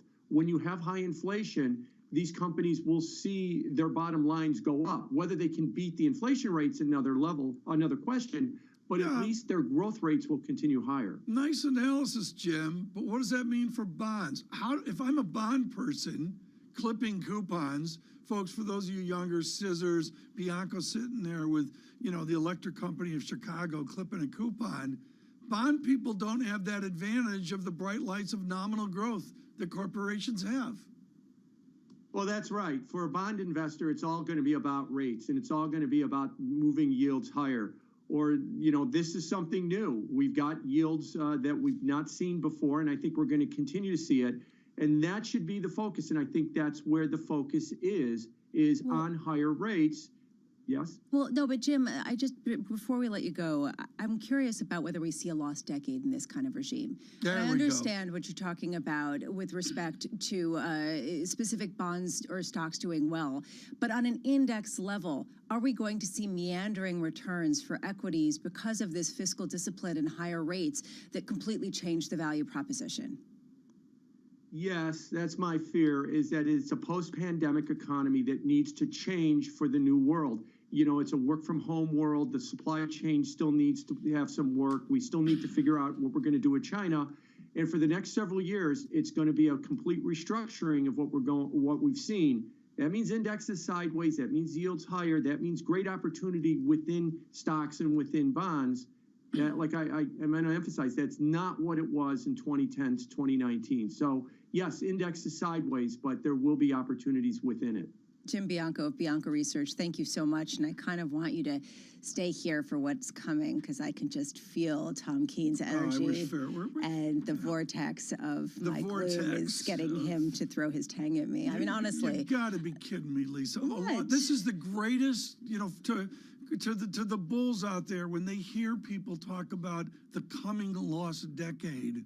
That's the precursor to the reformation of a new bull market. I mean, the toxic brew of a lost decade. I mean, you got to be kidding me. Okay, look, you can say that this is just gloomy, but you could also say that when you take a look at tech valuations and where they reset to based on where the nominal and the real yield are currently, if we're in an inflationary regime, it's hard to see the index level case in the same kind of way as specific names, which is the whole point. I'm going to go to the major insight there from Jim Bianco, folks, which is you go back to stock picking where alpha matters. And you and I see that in the earnings where, you know, I get it, it's volatile, but United Airlines launching on all cylinders and Alcoa's out there going, maybe not. Right, and this is the reason why people are saying stock or bond picking. Getting it right, though, has always been challenging, and people have been saying this for the past 10 years, and every time the index seems to outperform if you strip out fees on an average level. Is this really going to be different? And if it is, what happens to ETFs? What happens to passive investing? What happens to the entire thesis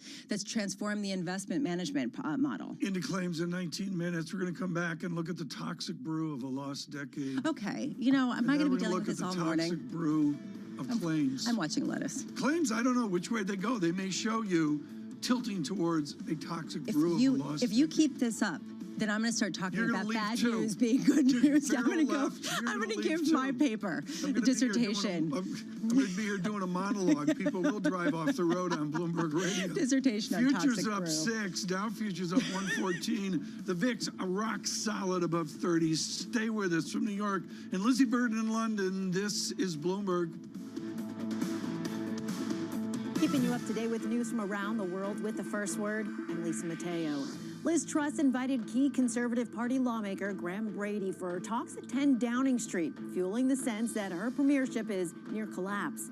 Deputy Prime Minister Theresa Coffey and Party Chairman Jake Berry were also at the residence. Yesterday, Truss fired one minister over a security breach, and 2 others were heard resigning amid a fallout from a Commons vote before agreeing to stay on. Chinese chip makers extended gains today after Bloomberg reported the country's top technology overseer convened a series of emergency meetings this past week with leading semiconductor companies. The talks were said to be for assessing the damage from the Biden administration's sweeping chip restrictions. French President Emmanuel Macron has used a fast-track decree to push through his budget. The action came after the bill was debated in France's National Assembly for several days, during which it became clear it wouldn't secure enough votes to pass. Macron's centrist grouping is nearly 40 seats short after losing its majority earlier this year. And your morning caffeine kick may soon cost less. Vietnam, the world's biggest grower of the Robusta variety of coffee used in instant coffee and espresso, reports there will be a larger crop this season, adding to the global supply. Generally favorable weather and the replanting of old trees have boosted those yields. And Netflix top executives continue to battle it out over releasing more of its original movies in theaters. The Wall Street Journal reports some argue Netflix is leaving hundreds of millions in box office receipts on the table by showing select movies in a few theaters for a few weeks, while others feel theater showings create buzz for the streaming service. Global news 24 hours a day on air and on Bloomberg Quick Take, powered by more than 2,700 journalists and analysts. I'm Lisa Mateo. This is Bloomberg.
Apple's delaying its next major iPad software update, iPadOS 16, by about a month from September to October.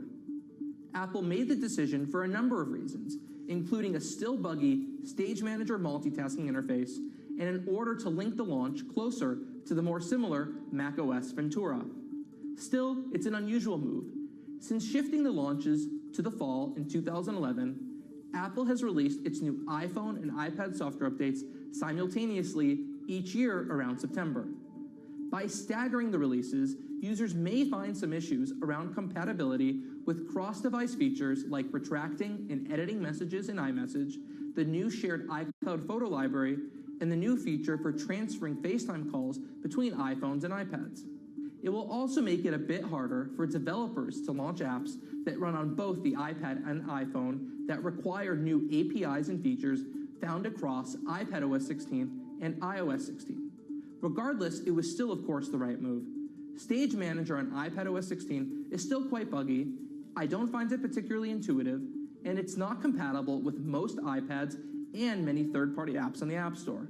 The feature clearly needs some more polish. And complaints from consumers about Stage Manager will now no longer probably overshadow the earlier launch of the iPhone 14.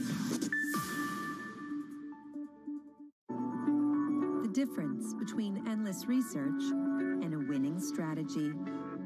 To improve your firm's productivity and profitability, Bloomberg Law combines the latest in AI-powered tools and in-depth analysis to accelerate the research process.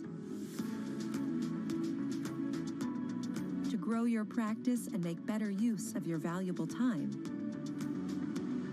The difference is Bloomberg Law. Markets countdown in Europe from the financial centers of the world. Bloomberg Markets European Close with Guy Johnson in London and Alex Steele in New York. Real-time numbers, real-time analysis. Weekdays. Lisa, you've got to explain this one to me. What does it mean when the White House says we're watching markets carefully? It means they have a Bloomberg. I've seen the Bloomberg. They have. I've been in and seen it. Lots of Bloombergs. Lots of Bloomberg. Lots of Bloomberg. Lots of Bloomberg. Lots of Bloomberg. Lots of Bloomberg. I've seen the Bloomberg. I've seen the Bloomberg. I've seen the Bloomberg. I've seen the Bloomberg. What does it mean? What does it mean? What does it mean? What does it mean? What does it mean? It means they have a Bloomberg.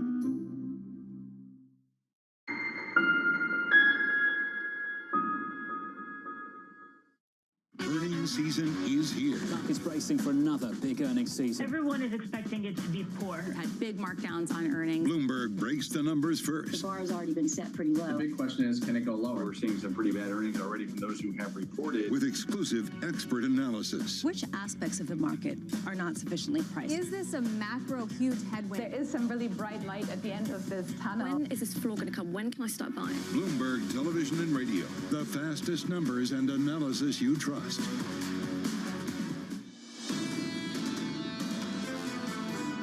Wages are going up, and that's not a bad thing. But if it gets caught up in cost price spiral, that would be bad. And so making sure that we've got monetary policy at a sufficiently restrictive stance so that we're not inducing inflation, we're trying to get it down. Charlie Evans there, Chicago Fed president, speaking among the role of Fed speak that we've been hearing. I do want to bring this to you. Sky reporting that there will be some sort of statement from Downing Street at 1:30 p.m. London time. That would be in about 10 minutes plus or minus over here in New York. And how much is this going to be what Jim Bianco said, where he's long lettuce, not trust? Well, I look at this and I go back with my faulty memory. It's unfortunate John's not here, but to Mr. Cameron coming out on short notice. And my basic take, Lisa, is the British are way more abrupt about this than the Americans. Things happen faster over there than they do in a medium-managed Washington. UK, US, faster, either way. This has been warp speed, even at a faster pace. Yeah. I mean, this has been absolutely revolutionary in terms of its speed, as well as the fact that it's really come on the heels of market movements. I mean, that to me also, the market has just disciplined the political regime in a way that we've not seen. On television, give me an intraday on sterling as you can as well. And what you see is sterling is not launched. That's not the right idea, but we've moved from sterling weakness up to some real sterling strength, getting out well above recent resistance. 112.70, a 113 print there would be something about this announcement. At 18:19, Wall Street time. Good morning on Bloomberg Radio and Bloomberg Television. We're going to double barrel this as we look to the United Kingdom. Lizzie Burton is at 10 Downing Street, but also in 10 minutes, we have claims in America. Kathleen Bostjancic is going to join us now, Chief U.S. Financial Economist at Oxford Economics. And what we're going to do is keep Kathy here on claims, go through claims. McKee's down in Houston watching a baseball game. Hope that works out for him as well. Guy's in place as well, Guy Johnson in London. Kathy Bostjancic, I need a clinic on claims. What is your statistic to say claims have shifted? Is it 230? Is it 220? Dare I say 250? A higher number is a grimmer number. What number matters to you? Good morning, Tom. Happy to be with you. And Lisa, it's not so much the level, but the change in claims that we'll be looking at. Certainly if we get a large increase this morning, that somewhat could be reflected of, the hurricane in Florida. So we'll have to dig through and look at the state data, although there's some delay in that reporting. But as we go forward, we would anticipate that claims are actually going to just gradually increase, even if we do head into recession, which is what we expect, just because employers have had such a hard time finding skilled and appropriate workers. They're not going to immediately start to let them go. What they'll probably do is just pull back on new hires, and that alone will start to make net payroll gains slow. Does this mean that the initial jobless claims no longer matter, Kathy? They certainly do matter. It's just our expectation is that we're not going to see a large run-up as maybe you would see in previous recessions. In other words, maybe this claims, which is typically a leading indicator, maybe it becomes more coincident and lagging. Now, we'll have to see how that plays out, but that is sort of, I think, the thinking right now. Right now, we want to show you some film here. We've got 10 Downing Street. They're putting the podium out. The two guys just brought it out. They bring it out on a board and rollers, and there it is. And it is always a sign of change within the United Kingdom government. We'll have more on that with Guy Johnson here in a bit. Kathleen Bostjancic on the change in the American labor economy. Kathy, how does this dovetail into that jobs report early November? Yeah, I think we're going to see net job creation continue to slow. I think there's enough uncertainty with corporate America of what's coming that they're going to hesitate and be more cautious. And I also, let's be realistic, the pace of job gains that we saw right after kind of the end of the COVID recession weren't sustainable, right? That was catching up and filling in the gap, the large gap that we saw during the COVID downturn. But going forward, I think it's this uncertainty that weighs on corporate leaders is going to get them to pause a little bit. And we'll also see those job opening numbers start to recede as well. Given the pace of how quickly the market narrative is moving, is there anything in the underlying economy that gives you a feeling that we could be in recession now or headed to a rather deep one based on some of the pricing of certain stocks and some of the guidance that you're hearing out of Wall Street analysts?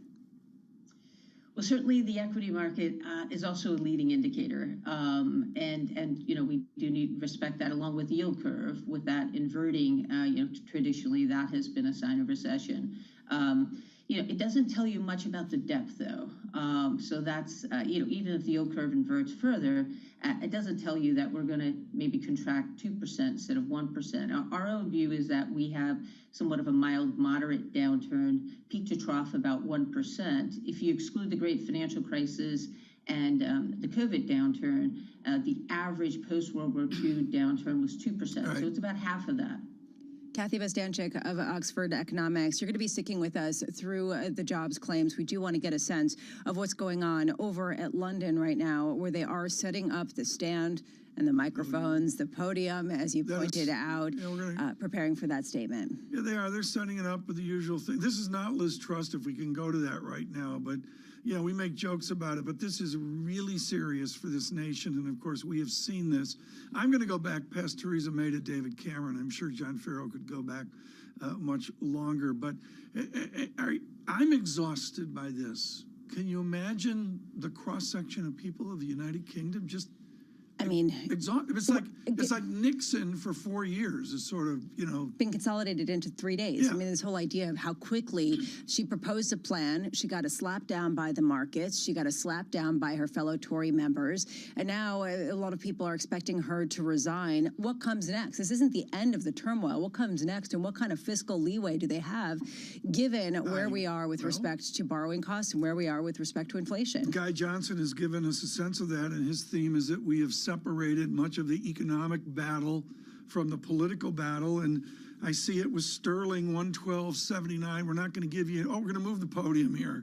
The speech over. I'm kidding, folks. On radio, they're now out tweaking the podium Melissa McCarthy's to line journey. it up to a 16th. Yeah, it's a Melissa McCarthy act. They're going to line up the podium to a 16th of an act. We're going to have this in serious conversation with Guy Johnson about a moment in the history of Britain. On Sterling 112.80, Lisa, 112.80 is not where we were earlier this morning. There was talk of parity, and now we're further away from that at a time of a little bit of stability. 10-year yields, 4.1%. This is Bloomberg.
Markets are preparing to close, but the day is not over yet. Stock that is now up about 45%. A lot of volatility right now. You need the power of the Bloomberg terminal to get you market-moving data before anyone else. These numbers are much higher than expected. Upgraded today to overweight. You need top analysts to bring you exclusive global insight into cross-asset markets. The muni bond market. China is a really big focus. Bitcoin ain't playing along today. It's going to be short-term. Bloomberg Markets, The Close. Weekdays on Bloomberg. Is it possible the industry is in an arms race that will lead to spending itself into an oversupply. I mean, that has happened before.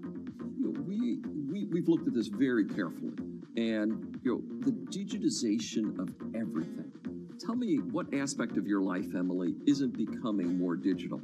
Well, I'm trying to prevent that, but yes, I think it's happening. And COVID has accelerated that. The industry crossed $500 billion last year, the semiconductor industry overall, and estimates are $1 trillion, a doubling by the end of the decade at that point. I believe those estimates. It's not that there's not going to be some blips and turns on the way, and the majority of that is driven by leadership process technology, of which only 3 companies can satisfy that need.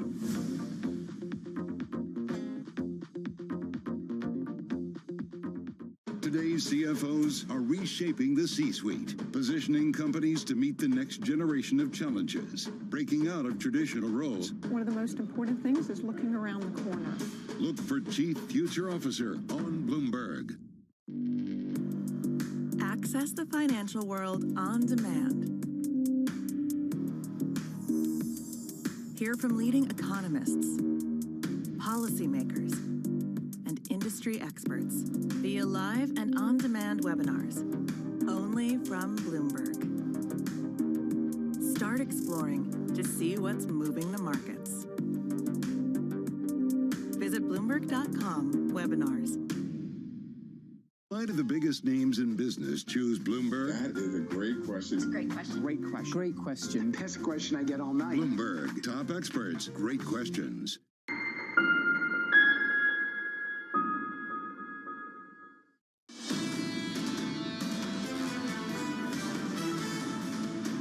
This is Bloomberg Surveillance. We are awaiting U.S. data, but we are more awaiting what is happening in 10 Downing Street, where we are awaiting for some sort of statement, potentially Liz Truss stepping down. We, Tom, are getting all sorts of messages about perhaps the lettuce one. Well, there's a zeitgeist that's on there. Guy Johnson standing by as well as we wait for this moment in British history, but with claims out with an extremely good number, 214,000. That's a constructive number from 228. I don't have the revision yet. Yeah. Down to 214 is a number that I'm going to call that not Jerome Powell friendly. We're going to stay away from that right now. Equity futures lift on that. In yields here, I'm going to call it churny. Maybe yields pull back a little bit, 4.56 in the 2-year and the 10-year 4.11%. I'm trying to squeeze this in before we go to the moment in history. Lisa, let us regroup here, and I will go to the day. John Farrow did 9 hours on TV on Brexit, and as somebody emailed into me, how much of this moment and the moment of Theresa May redounds back to this arch debate of England, the United Kingdom, extracting themselves from Europe. How much is that really what we're talking about today? The post-Brexit turmoil, I'm sure, will be a discussion for the history books. Also, the post-pandemic playbook at a time when inflation is one of the most important problems pressing a nation. Really, her agenda was to cut costs and to cut taxes, or not cut costs, increase costs and cut taxes. It failed, at least with the market size. On radio and television, we show that Beth Rigby, always informed, says the Prime Minister, quote, is about to resign. That according to Sky Television. Guy Johnson is in London. Guy, we're going to stay on 10 Downing Street on TV with a podium set up a good 25 feet from that acclaimed black door. Guy Johnson, if the Prime Minister resigns, what happens next? That we don't know, Tom. How is this process going to unfold? I think it's probably just been decided inside Downing Street. We've had this meeting taking place. You've had the chair of the Conservative Party in there. You've had the Deputy Prime Minister, Kofi, in there. You've had the chair of the 1922 committee, Mr. Brady, in there, Sir Graham Brady, in there. And I suspect they've been working out how this process is going to unfold. It's not just the 22 rules that need to be changed, the 1922 committee rules to be changed. Other rules need to be potentially altered here as well. I don't know what the process is going to look like, Tom, but what is clear judging by the shot we have up on the screen in front of us, is that something is about to change. We welcome all of you on Bloomberg Radio and Bloomberg Television to this historic moment for the United Kingdom. Guy Johnson in London with our government team as they report this story. Lisa Bramwitz and Tom Keene. Tragically, I'm not kidding here, folks. We make a lot of jokes. We have a lot of fun, but just too bad. John Farrow is off today. We look forward to his perspective in the coming days. Lisa, I look off claims at a higher real yield out to 1.71%. But separate from that is the economics here of stronger sterling and more stability for the next United Kingdom government. Well, more stability for now, which goes to the question which you rightly asked, Guy, what comes next? For all intents and purposes, over the next 2 weeks, 3 weeks, 4 weeks, is the United Kingdom going to be run by a technician, by Jeremy Hunt, who has taken over as the Chancellor? Now we're going to have to see here, and here we go. And now the door opening at 10 Downing Street, and the Prime Minister walks to the podium in silence. Let us listen. I came into office at a time of great economic and international instability. Families and businesses were worried about how to pay their bills. Putin's illegal war in Ukraine threatens the security of our whole continent, and our country has been held back for too long by low economic growth. I was elected by the Conservative Party with a mandate to change this. We delivered on energy bills and on cutting national insurance. And we set out a vision for a low-tax, high-growth economy that would take advantage of the freedoms of Brexit.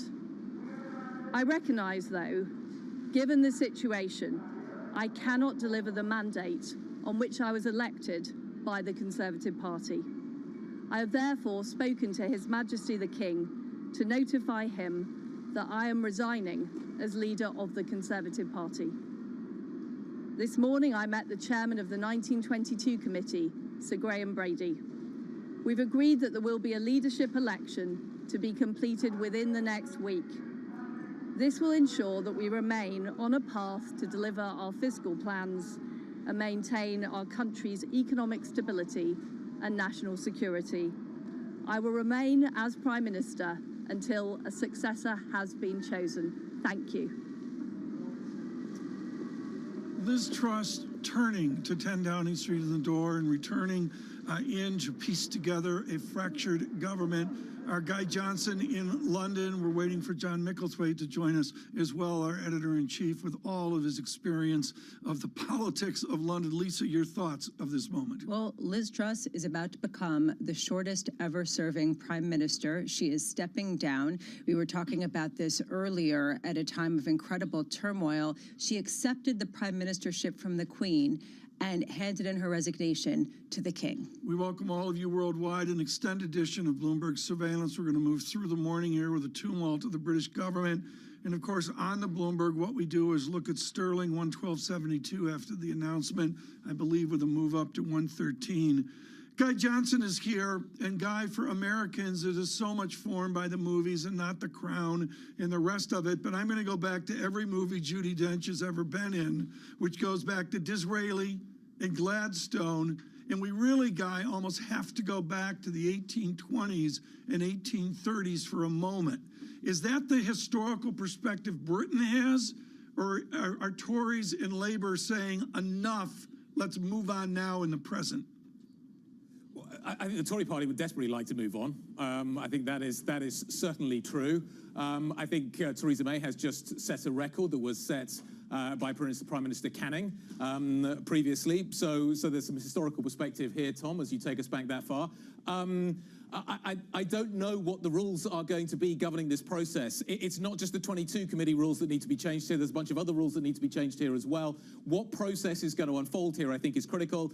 Is this going to be decided within the parliamentary party of the Conservative Party? Right. Will they select their new leader, or will this ultimately have to go back to the grassroots? If that is the case, that could be an elongated period in which that process unfolds. And in theory, during that process, Liz Truss will remain Prime Minister. We don't know yet. I suspect that policy is being made on the hoof, rules potentially being changed on the hoof as well, Tom. How much, to Tom's question earlier, Guy, how much is this really being driven by the tumult of a post-Brexit United Kingdom? I think it's being driven by that. Ultimately, Brexit was meant to resolve a number of issues within the Conservative Party. I think we can clearly now make the decision that that has not been the case. The pandemic obviously has had a huge impact as well, not just in the UK.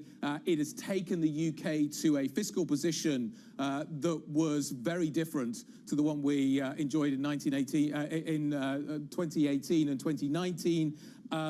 So a number of things have changed here, and I think what is clear as a result of the pandemic is, and the inflation that has subsequently been generated post that pandemic, is that the market tolerance for a big shift in policy is relatively limited. Guy, I want to go back to what Prime Minister Truss talked about, which is this distinction of members of Parliament of her party and the people of the Conservative Party.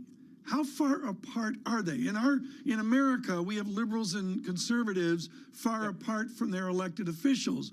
But how big is that canyon between the MPs and the people? Right now, I don't know, but let's put it this way. The parliamentary party, the MPs, did not vote for Liz Truss. The Conservative Party, the grassroots, voted for Liz Truss. So it's my understanding is that the parliamentary party would like to keep this within the parliamentary party in terms of making the decision, and there's some reasons for that. You could certainly get a more expedited decision on who will ultimately be the next prime minister as a result of that. So we are just getting a headline from the Telegraph's hope that 1922 officers are meeting at 3 p.m. in Parliament, their time, so 10 a.m. Eastern. How much is this setting up for a general election? And can you give us historical perspective on the last time that there was this kind of electorate outcome? The Conservative Party, the parliamentary party, will not want a general election. They have 2.5 years. The polling is abysmal right now. You would see a wipeout, almost a complete wipeout of the Conservative Party in Parliament were you to see that happen, judging by the current polling. So they are going to be playing for time here. They are not going to want to have that happen. They are going to want to put in, technocratic may be the wrong word, but that kind of government here. They are looking for stability. They are looking for a period of time in which the pantomime of what we've seen over the last few days can be forgotten. Guy, what is the percentage of people, either MPs or the party, saying Boris to the rescue? I mean, it just seems so painfully, I don't mean painfully because I'm editorializing, but it just seems so apparent that's one solution. Well, within the parliamentary party, I would have thought that number is relatively small. I've seen a tweet from Nadine Dorries this morning suggesting that. I haven't seen many others. Within the Conservative Party grassroots, I would have thought that arithmetic is slightly different, though, Tom. But within the Conservative Party that is represented in Parliament, I don't think that number is high. I come back to the point, they are looking for stability. I'm not sure the Boris Johnson administration really was emblematic of stability. Guy Johnson with us, if you're just joining us on Bloomberg Radio and Bloomberg Television, a special edition of Bloomberg Surveillance. Lisa Abramowitz and Tom Keene in New York. John Farrell, regrettably off today here. History is made in the United Kingdom. Joining us now, John Micklethwaite. He's editor-in-chief of Bloomberg News and, of course, a student of this with his many years at The Economist. And, John, I'm going to go to a single sentence from your colleague in crime, Adrian Wooldridge. You've written so many books with Adrian, steeped in history. Wooldridge, there are no parallels in British history. What is the Micklethwaite parallel this morning?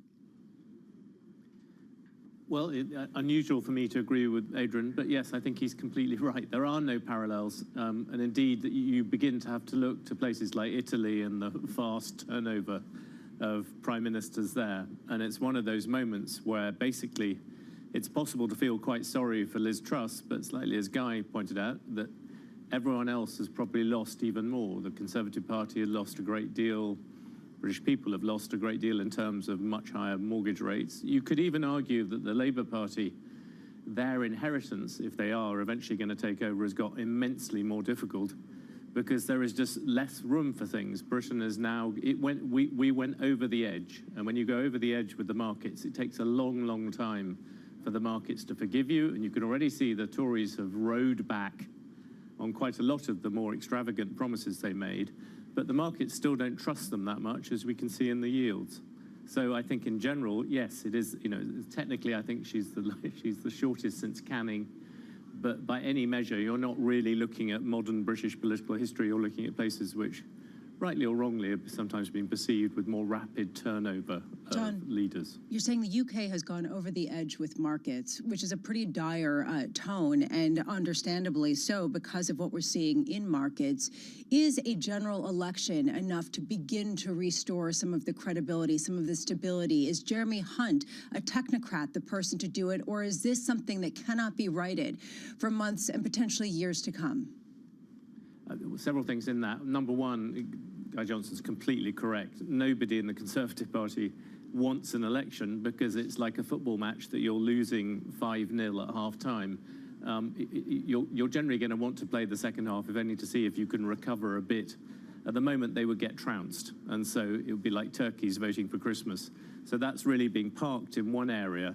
I think that so unless the Conservative Party pulls itself apart so much that some rebels begin to say, look, we'd be better having an election, I don't think that's going to happen. I think in terms of what the markets are going to do and what the way in which Britain is perceived in the world, I think you did see, notwithstanding my earlier comments, you did see a fairly robust reaction to Jeremy Hunt coming in and taking a more grown-up approach to what things do, what things you do. But as you pointed out, and as I was saying earlier, it's very difficult once you've lost that basic sort of trust to get it back. If you look what Jeremy Hunt did, he actually renounced not just the stuff that the markets really hated, the kind of top-rate tax cuts and other things like that took it into much heavier territory. He also renounced a degree of the energy price cap, which the markets had sort of forgiven Britain for earlier. But once you lose that trust, you lose that ability. So the Tories are almost back in an earlier position. So I think it will take a degree of time. And one very interesting thing is it's very hard for any government now to do much outside of fairly wide parameters. If you look at what Labour wants to do, look what the Tories probably will do over the next couple of years, it's probably quite similar. Right now, we have a headline. I feel like this is something out of a Hilary Mantel novel. The leadership of France saying, quote, Mr. Macron hopes the United Kingdom can regain stability as soon as possible. Our executive editor in terms of Brexit non-stability is David Merritt. He joins us today from Washington here in our special coverage of the resignation of the Prime Minister. David, thrilled to have you with us as you are steeped in our coverage of Brexit. How much is this resignation of the Prime Minister linked to that day when Brexit occurred? Thanks, Tom. Yes, well, a lot of commentators are looking back in history to that moment in 2016 when the chaos really started to set in, and we've seen since that vote, David Cameron, of course, resigned the morning after that vote in 2016, and we've had now 3 other prime ministers forced out of office, and it's great to hear that bit of sledging there from the French president talking about the need for stability. But it has been a sort of accelerating process, and Brexit. We all lived and breathed, didn't we, Tom? The turmoil, the twists and turns.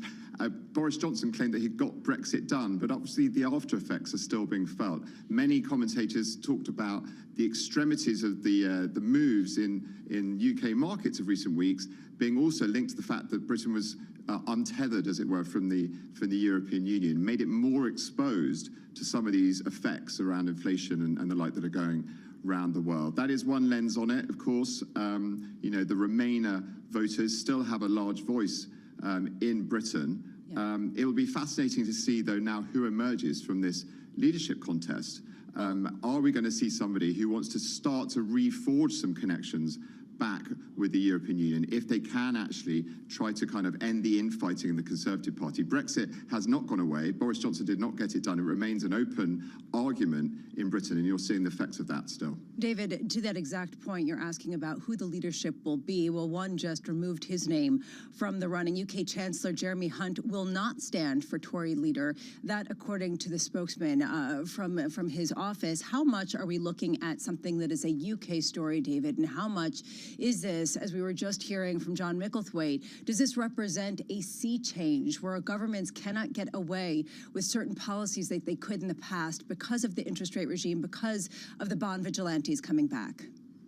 Absolutely. You know, the theory in the Truss camp of the campaign was always that Britain has such a large and stable economy that the bond market will readily absorb all this extra debt to pay for, you know, they got away with it with the furlough scheme in COVID. They probably would have got away with it with this massive amount of spending to supplement energy bills, but they tipped it over the edge to borrow extra money just to cut taxes.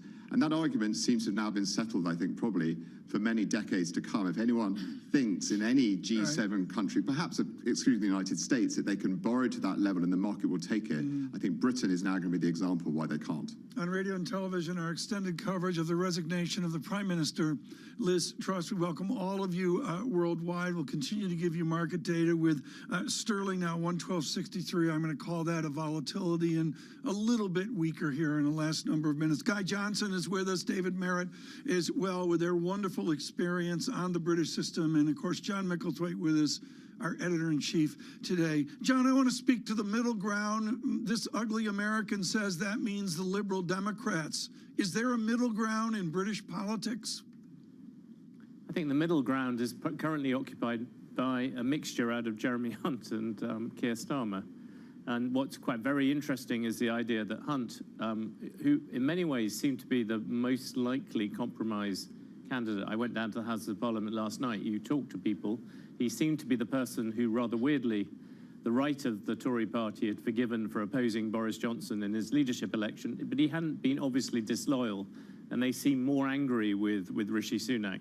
And the trick really over the next few days is going to be to get somebody who most of the parliamentary party can unite behind. But I think at the moment, the middle of the British politics is sort of occupied by Jeremy Hunt on the left of the Tories, and Keir Starmer, he has not done as much to detoxify the Labour brand as people like me thought he needed to do. I mean, he renounced anti-Semitism, he's got rid of those sort of things, but he has not really moved the party substantially to the middle, although he has talked about accepting some of the Tories' tax cuts. But at the moment, I don't see that the Liberals don't seem to be part of the picture at the moment. John, what is so important here within, the way I report this from New York is Mr. Sunak is a financial guy. Does the United Kingdom want a Draghi-esque financial guy to run the show to help get us out of the chaos? They want somebody who's competent. And at the moment, the sort of list of competent people seems to involve Jeremy Hunt, Sunak, who I think more than any other person in recent British political history can justifiably say, I told you so, because what he said would happen during the leadership election to those aforementioned Tory members who Guy was describing. He did actually tell them that if they elected Liz Truss, this is what would happen, and it has happened. But often in politics, the rewards don't go to the person who says, I told you so, even if he tries very hard not to say that. So there's I think him, I think Jeremy Hunt, I think there are some other people who they can bring forward. Grant Shapps, who they brought back in, is one such person. But there's not a lot of people who people would immediately turn to. I went to the Tory party conference 2 weeks ago, and it did feel a bit like the end of the second term of a two-term American president visiting the White House then. The Tories have been in government for a long time. A lot of the people who got them into government in the first place, people like George Osborne and things like that, who most people would say was very talented, they have all left. And that there is not as much talent now. It is very like the end of a second term White House. John Micklethwaite joining us, David Merritt as well, of the executive leadership of Bloomberg, about what just happened. Liz Truss saying, I cannot deliver on the mandate on which I was elected by the Conservative Party, resigning. Guy Johnson in London parsing through all of the reaction, all of the headlines, who's in, who's out. Jeremy Hunt not in the running. Guy, what's the latest?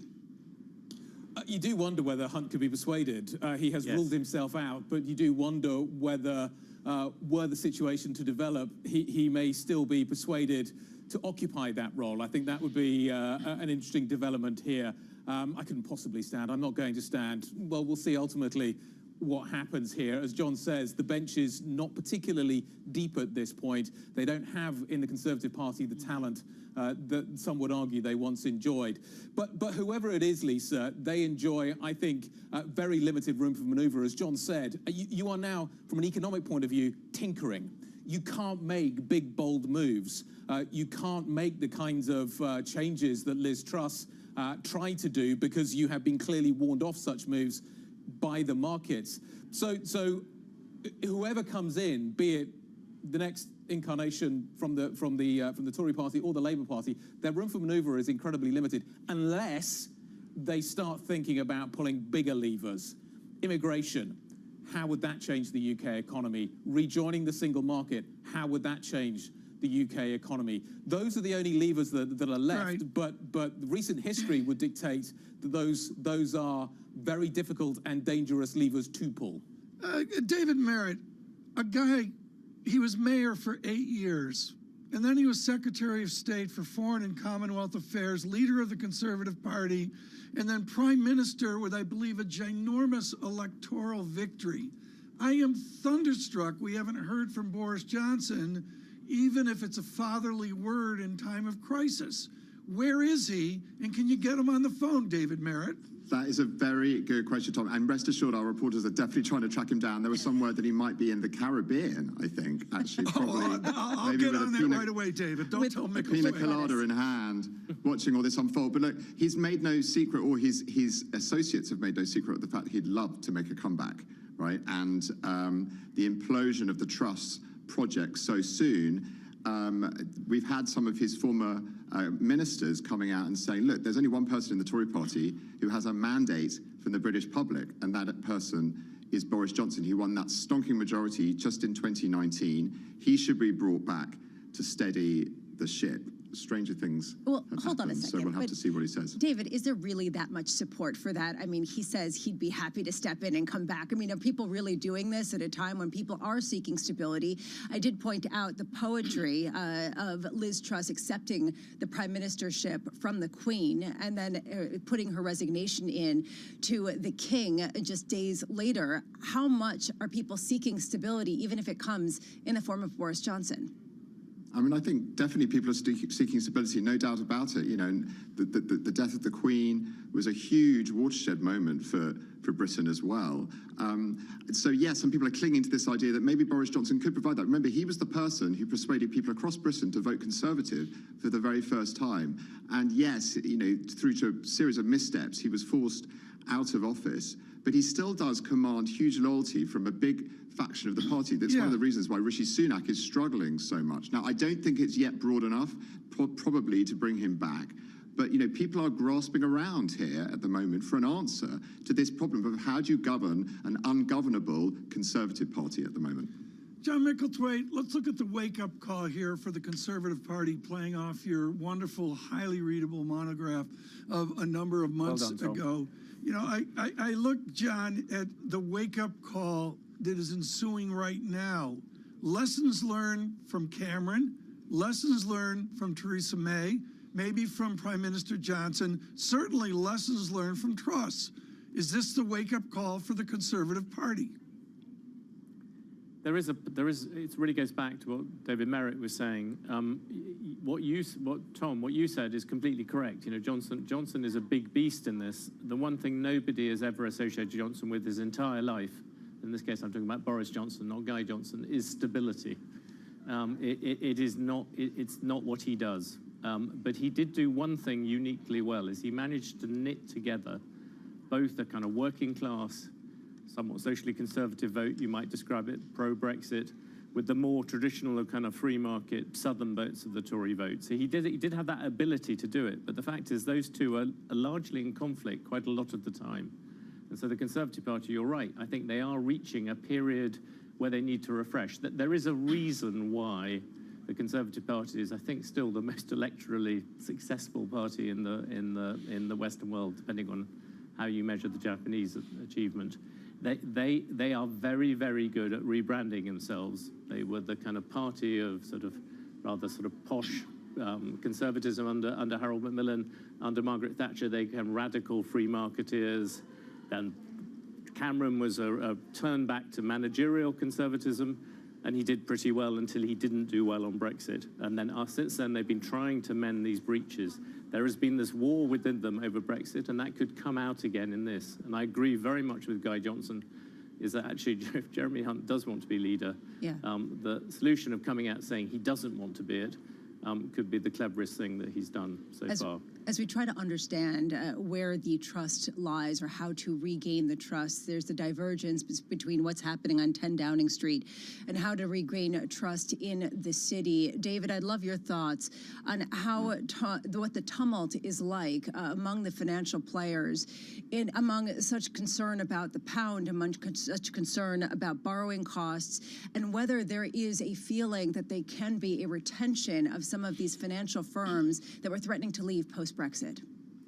Absolutely, and I think the turmoil that I think the city has looked on in horror at the last couple of weeks. There was a feeling in the leadership campaign that maybe Truss was pro-business, was going to listen to the City of London and their concerns. They had this big plan they were calling Big Bang 2.0 to kind of turbocharge the City of London post-Brexit. All of that is now in tatters. We've got a premium on UK government debt. Yes, it's come down a little bit, but it's still there. And the reputation for Britain as a financial destination, a stable destination for investors, has been shredded. And I think it's going to take a very long time for that to come back. And conversations we've been having and our reports have been having with banks and investors in London, in the city, they are white with rage about the chaos that has ensued from this government. And investors around the world, we've spoken to people who've called the UK uninvestable, and this is a direct fallout of a Conservative government. It's going to take a very long time, I think, for that reputation to be healed. We welcome all of you worldwide on Bloomberg Radio and Bloomberg Television. I would direct your attention to Bloomberg.com UK with wonderful coverage. Joe Mays and the team there really on top of this story, the resignation of the Prime Minister of the United Kingdom. It seems we've said that too often here in the recent years. It is truly, and I don't editorialize here, chaos in Britain. Guy Johnson joins us this morning from Queen Victoria Street with our editor-in-chief, John Micklethwaite, and also David Merritt joins from Washington with his extensive leadership of our Brexit coverage. We do this with equities vacillating in the United States. Yields move higher. I've been watching the real yield now, a stunning 1.72%, but everything today talking towards yen at 150, and of course sterling we're watching was a little bit of weakness here, 112.56. John Farrell off today, but Lisa Abramowitz is here, and we bring back the gentleman from the Dartmouth bubble. Yeah, how much are we looking at a reset driven by market action, which Danny Blanchflower has been talking about and watching? We pledged that we would get him back if anything developed. Something developed, but Danny Blanchflower, Dartmouth professor, joining us now. He is also a former member of the Bank of England Monetary Policy Committee. The key question, what does the United Kingdom need to do, both from a fiscal and a monetary standpoint, to regain market trust? Well, obviously, I think a period of calm is completely important. I mean, you used the word chaos. I mean, we spoke 3 hours ago about what potentially was coming. I think there's another party and group here we haven't really talked about, which is the general public, who are going to be hurting. And if we look back in the poll tax, it was actually dissent from the public. They refused to pay the bills of the poll tax. There were demonstrations. So I think everyone's correct about financial markets being important. But in a way, when a government is so far behind in the polls, there's been no mandate from the people. Their credibility, both in financial terms, but actually political and real living day terms, if you like. The woman on the Mile End Road omnibus is going to say, what's in this for me? So I think any government is going to have to calm that. And it's pretty hard to see without a general election how that would happen. So I think calmness is important, but it's hard to see how that's going to come. I mean, we're going to have a week when we don't know whether there's a leader there. How long is that leader going to be there? What support will there be within the Tory party? But in the end, it's going to come down to what support is there from the people. And I suspect when this government is 35 points behind in the polls, if you had an election today, they'd go from something like 350 seats to 4. So this baby isn't over. Even when you bring in a new prime minister, you bring in a new chancellor, you try and calm the City of London, and in the end, the people will speak. David, what I'm going to do is watch Kate Blanchett tonight and Elizabeth so I can get up to speed on this as well. What we need to do is revisit the comments of Prime Minister Truss. Here is the Prime Minister before her resignation. We set out a vision for a low-tax, high-growth economy that would take advantage of the freedoms of Brexit. I recognise, though, given the situation, I cannot deliver the mandate on which I was elected by the Conservative Party. I have therefore spoken to His Majesty the King to notify him that I am resigning as leader of the Conservative Party. Liz Truss at the podium outside of 10 Downing Street this morning. John Micklethwaite, Professor Blanchflower alluded to this, and we speak from the distance of the colonies, but there seems to be a system, a process of parliamentary process, I guess is what I would call it, in the United Kingdom. Do you see any groundswell by the people that David Blanchflower speaks of for constitutional or process reform in a fractured British system? I don't think I see much sign yet of demands for constitutional reform. I think a lot of people are very fed up and annoyed with the Conservatives. You can go to dinners in London and people will say, how on earth did this group of people get to elect this person who the MPs didn't want in the first place? And the answer is that it's slightly the same. It's not a popular comment to make in America, but it's not dissimilar to the way that Americans choose your leader. Party members vote in primaries. Well, that's what we had, a primary, and we ended up with Liz Truss. And I think what's happened is the people in our equivalent of Congress are now trying to re-elect somebody. It is a parliamentary system, and you get elected for a term, and so the Conservatives will try and stick it out. And sometimes you stick it out and you lose at the end. That's what happened to John Major. But at the current moment, there is a faint hope, and I would not put it as very high, but there is, this is a very febrile atmosphere. There was a time barely, a year and a half ago that Boris Johnson looked completely indomitable, swept to one of the biggest election victories. He was out really quickly. Things are changing one way and the other. Labour is still unproven. That is the kind of faint hope that Conservatives, again, I was in the House of Commons last night, that's the sort of thing they're clinging to. I think they think that even if the polls come down to a mere kind of 10% Labour lead, that will be something where most of the people who are currently making the decision about which person will lead them now, that will make a big difference to a lot of them about whether they can hang on to their seats. But the key point is this is a parliamentary system. Parliamentary systems, in the end, it's about whether you have enough MPs to support the current government, and the only way in which this government will go is if some members of the existing government party start voting with the opposition on no confidence votes. Because at the moment, whoever's Prime Minister is not going to call an election rapidly. Meanwhile, we are feeling the gallows humor of Great Britain right now. If you look at Twitter, it's lighting up with the lettuce one, the Daily Star coming out. The lettuce officially has outlasted Liz Truss. And one, Guy Johnson still with us from Queen Victoria Street. And how much are we looking at a scenario where there is this deep feeling of sadness in the public that's represented by some of these humorous memes, etc., but a feeling of chaos and anger?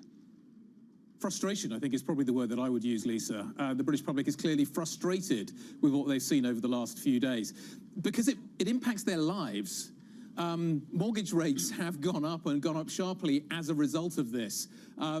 You take a look at the latest inflation data, it is impacted by what is unfolding politically. So this is not something that is kind of distant to them in some ways. It is real and will impact the family finances on a daily and weekly basis. And I think that's where the difference between this crisis and other crises maybe is. It has had an immediate effect on so many people, and I think that they will be feeling that right now. They will be wanting stability. They will be wanting mortgage rates to come back down. They will be wanting a sense of stability in their own lives. Joining us right now is Lizzie Burden from 10 Downing Street as we try to parse through the rapidly moving backdrop of events. Lizzie, what is the latest in terms of who's lined up to succeed Liz Truss? What will happen in the time when she will remain Prime Minister until her successor is named?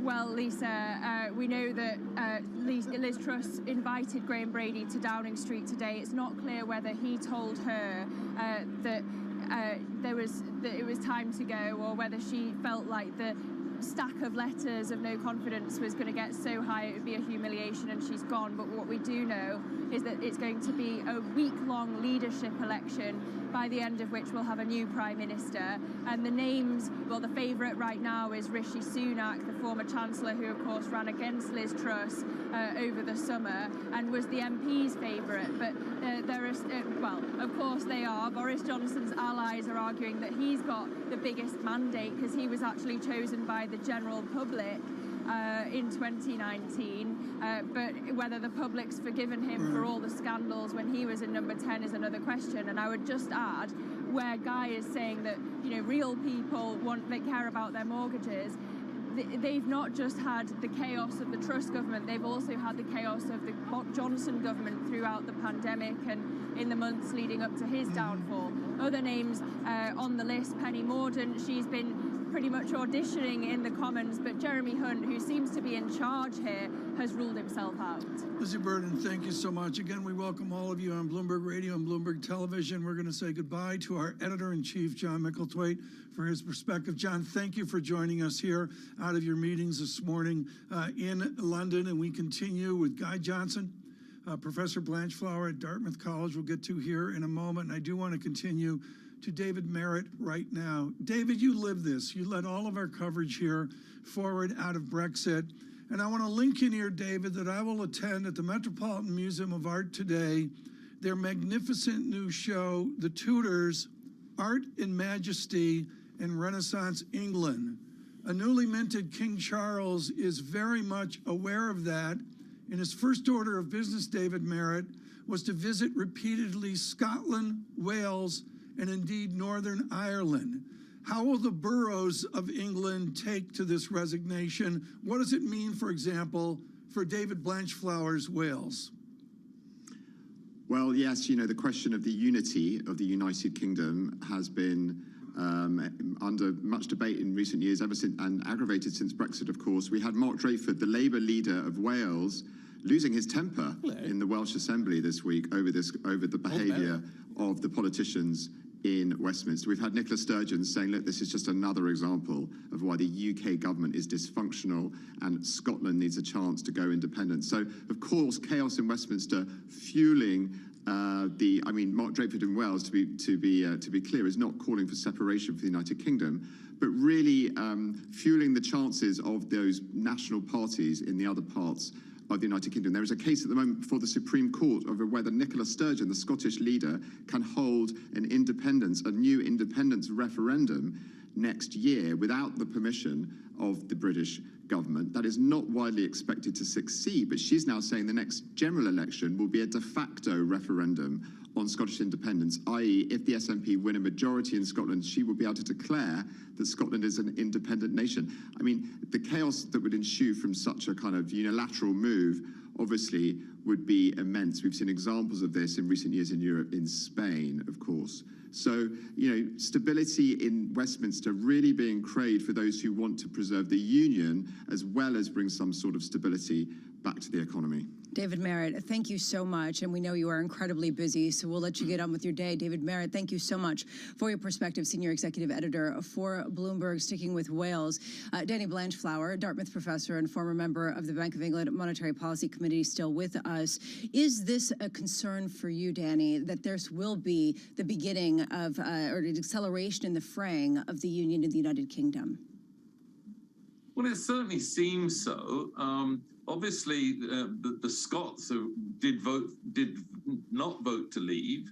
Neither did the Northern Irish. And in fact, what's interesting, we've been talking about Brexit, the one place that actually has been growing pretty strongly is Northern Ireland, which is more closely linked to the European Union. So certainly, I think that, I mean, I've spent a lot of time in Scotland. The Scots don't feel part of this English right-wing story of trickle-down economics. I think the answer is going to be over the next few months. What happens is this libertarian right lurch, has that now gone? where do we go? I mean, the popularity of Brexit is declining even in England. And obviously, you're right. The First Minister of Wales this week, famously a quiet man, lost his temper with some of the comments that were being made. So I think there's a real issue here. The support for Brexit, I think, seems to be declining. But ultimately, we're going to have to try and get through this chaos. I think that's the first order story. I mean, let's just go back in a sense to all of this. All of this came because Truss didn't listen to comments of many people, including me. I said, Truss is going to have to go from Mrs. Stupid to Mrs. Sensible, given what she said as a campaigner. So she didn't do that. So we're in this position of chaos. Maybe this reordering will bring the country together. I doubt it, but it's hard to think, where does this go? I mean, this morning you didn't know where it was going to go. So where's it going to go in a month? Okay. I don't know. David, I'm going to mention another David Stockman. What has absolutely stunned me in all of this, Professor Blanchflower, is we've been here before, and it's not a Daniel Yergin exercise in commanding heights. What it's about is Reaganomics 1 to Reaganomics 2. Now, within the American system, President Reagan didn't resign. From what you see here, and with the harsh financial ramifications that we've seen, including 7 standard deviation move and 30-year gilt, was this just Reaganomics 1 that couldn't get constitutionally to Reaganomics 2? No, I mean, in a sense, I think that the big deal in many senses was that Reagan and Thatcher, whether you agreed with what they said, they had a political mandate. The people voted for it. So that was the first thing. Nobody voted for this. And in some sense, there was an economic credibility to what they did. I mean, what you saw Truss do, very much linked to what Kwarteng did, was to essentially try and blow up the markets. I mean, there was no possible way of having these enormous unfunded policies. The markets simply couldn't sustain them. So I do think that the lack of mandate, the lack of sensible pricing and thinking about what the ramifications were. Yeah. So I don't really think there is much of an analogy. Ultimately, it comes down to they didn't have a mandate. They not only didn't have a mandate from the people, they actually didn't have a mandate from within their own party. So that's what we're seeing, this unscrambling. The party didn't vote for Truss. 81,000 people out there somewhere in the southeast of England voted for them. And so there was no political credibility and there was no economic credibility. So I don't really see that analogy. I mean, in a sense, I mean, I've never heard anything like it. The various economists, Chris Giles in the FT, Dario Perkins, have said the cost of borrowing in the UK has gone up, and now they're calling it the moron premium. I wouldn't argue that anything we ever saw in the past was as bad as that. I certainly wouldn't say that. If you're just joining us right now, Liz Truss, the Prime Minister of the United Kingdom, stepping down, announcing her resignation. She will remain Prime Minister as the race to figure out who succeeds her takes place. We are seeing a bit of firming up in the pound. We're seeing yields in gilts come down. This is the stability people were looking for. On a broader level, there is an issue, Tom, with is this the beginning of a trend of basically bond vigilantes, of market participants controlling the political outcome at a time where there really isn't the same kind of appetite for fiscal spending that there was over the past 2 decades. Well, we're going to see how that goes in the next coming days with sterling 112.62, and we're watching, of course, the fixed income market in the United Kingdom with with lower yields. I guess vacillating yields here over the next last number of hours. Yeah, although this really has been the theme of this morning, which is the reason why we've been really watching the yield story as a tea leaf 15 minutes here ahead of the U.S. Open. Kathy Jones of Charles Schwab joining us now. Kathy, how much do you really glean some sort of investment thesis from bond vigilantes rearing their heads and winning with political regime change? Yeah, I think the story here is that as interest rates go up, for most governments around the world, that the debt sustainability question comes back into play. Now, I think the UK is kind of a separate situation than most broader markets in the developed markets. But the story is now we have higher interest rates and higher debt levels, and it is going to be more difficult for governments to come in and use fiscal policy. They're going to likely be more constrained in this environment than they were over the last 10 or 15 years. And that's going to be a fact of life that will have to be dealt with. What this comes down to, Kathy, and this is your wheelhouse, is we reinvent a risk-free rate. You're too young to remember this, but I remember when there was a normal risk-free rate with a 10-year real yield at 1.70, even printing 1.71 earlier for all, including a beleaguered United Kingdom. I'm sorry, that completely changes the framework of fixed income, doesn't it? Yeah, we're back to, and actually I do remember those days quite well. We're back to a different era, and I think that we will stay here. It doesn't mean that nominal yields have to keep going up, because if the Fed succeeds in bringing inflation down, that real yield can stay high with inflation coming down. But I do think we're in a positive real yield environment, unless or until we hit some sort of a crisis, something breaks again, and the Fed has to be a lender of last resort. But I do think there has been regime change, and this is, and frankly, this is great for bond investors. Real yields are great. Kathy Jones with us from Schwab, and we'll continue with this discussion on the markets. A headline just out from the gentleman leading the 1922 committee.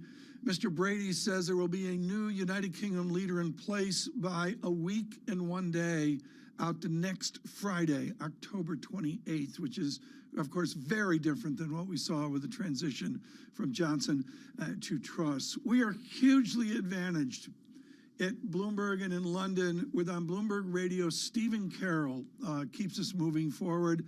He is encyclopedic on something less spoken of, and that is Northern Ireland within the United Kingdom debate. Stephen, we were talking earlier about Scotland, about Wales with Professor Blanchflower, with our David Merritt. There was King Charles III visiting Northern Ireland. How engaged is Northern Ireland? How important is this resignation of the Prime Minister to the fractious Brexit debate of two Irelands?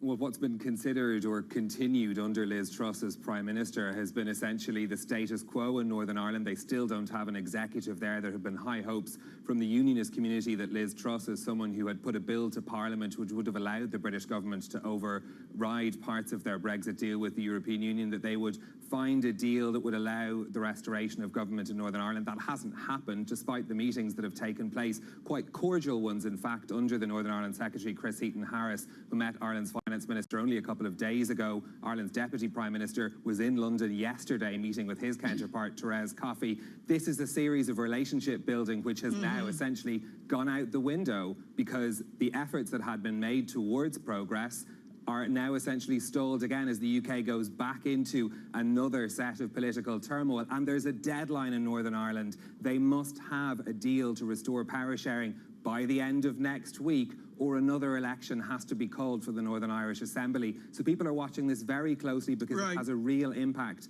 on government in that part of the UK. Stephen, my grandfather would say to me with great import that Dublin was closer to Wales than London was. And there's a whole geography question here, but the arch geography is the nation of Ireland. Do they tend to a unification now versus a few years ago?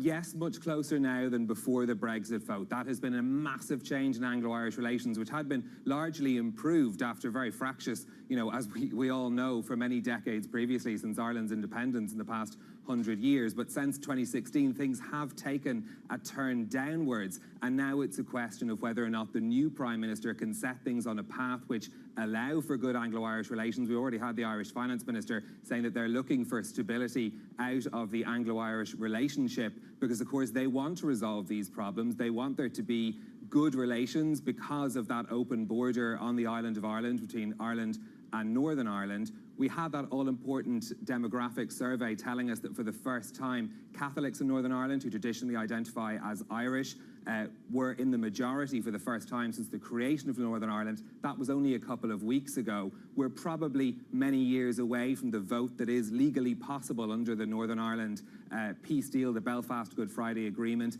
That could happen, but that is in the gift of the Northern Ireland Secretary in London to give. So that will be something that certainly the nationalist side of the political divide in Northern Ireland will be watching very closely as the new government here is assembled. It's not a short-term issue. It's unlikely to arise during the lifetime of this government, but it is something certainly people are watching on for the medium to long term. Meanwhile, we are looking at regime change in the United Kingdom, regime change in markets, regime change really spurred in part by inflation. And we have to keep going back to that as markets churn. We are seeing yields going higher as we try to figure out what this ends up as. And Kathy Jones of Charles Schwab is still with us at a time where, yes, the UK is a specific story, but we keep talking about how this is really spurred by a 10.1% CPI in the United Kingdom, the US not far behind, Europe there as well. How much, Kathy, are we looking at a lack of willingness to really make the hard decisions to cause inflation to come down because of the political turmoil, also paired with the lack of perhaps the authority from certain central banking units? Yeah, I think most central banks led by the Fed have made the decision that fighting inflation is their first and foremost goal. And so they've moved pretty aggressively, as have most other developed market countries. I think the problem going forward is that this focus is on current inflation, and they're not looking at future lack of inflation or disinflation or what comes after this, because they're so focused on achieving this goal in the short term. So it does set us up for a lot of volatility right now, and probably a great overshooting in terms of yields, because there's no confidence in the forecast coming from the central bank. Lizzie, excuse me. Kathy, it speaks to the political instability of the moment. Now, we're not going to have resignations, I guess, on the first Tuesday of November in the United States. We've got central bank meetings coming up, the Fed, the Bank of England, ECB, I believe, on October 27th as well. Kathy Jones, you expect the same political turmoil, as Lisa mentions, to high inflation as we crash through the United States elections? Well, I'm not a political analyst, and clearly inflation affects a lot of people. Look, Kathy, today everyone's a political analyst. The Prime Minister just resigned. I've never aspired to that. But obviously inflation, particularly gasoline prices, we know are highly correlated with consumer confidence and spending plans, and with, political change. So that is clearly a big issue in the United States. I don't think it's at the acute level, however, that it was in the UK, simply because gas prices have come down a lot from the peak, and we have this rise in real interest rates already at work. And the unemployment rate is quite low. We don't have the energy shock going on that Europe has with the Russia-Ukraine war. So I think things are a little milder here. I think there are other issues on the table as well. But clearly inflation is going to be an important one. Kathy Jones of Charles Schwab, thank you so much, and for putting on the political analyst. Yeah, exactly. Although, just to give you a sense, I mentioned the lettuce earlier. The political analysis of Twitter is ahead of lettuce that was put out by the tabloids. Who would last longer, the lettuce or Liz Truss? And it has been declared, and the victory of the lettuce this morning. How much does this really highlight the sort of dark humor to sort of deal with a moment where it's being taken to Greg's for potentially a sandwich? John Farrell working an 18-hour day at Bloomberg, and I went out for dinner in Mayfair the morning after, the evening after Brexit, and the numbness that I felt in the streets. I don't think that's anything compared to what we've seen over the last number of weeks. It is sobering.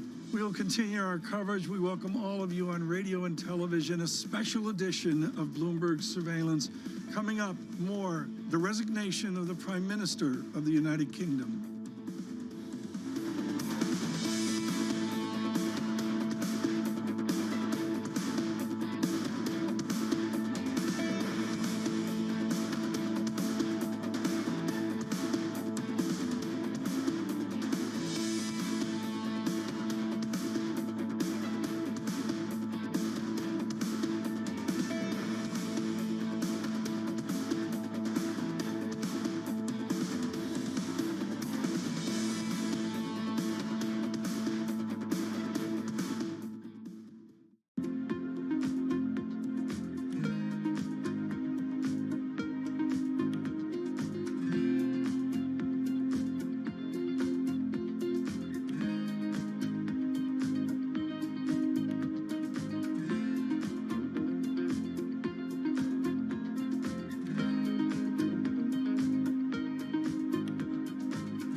product may read Made in the USA, but the sign on the CEO's door often says Made in India.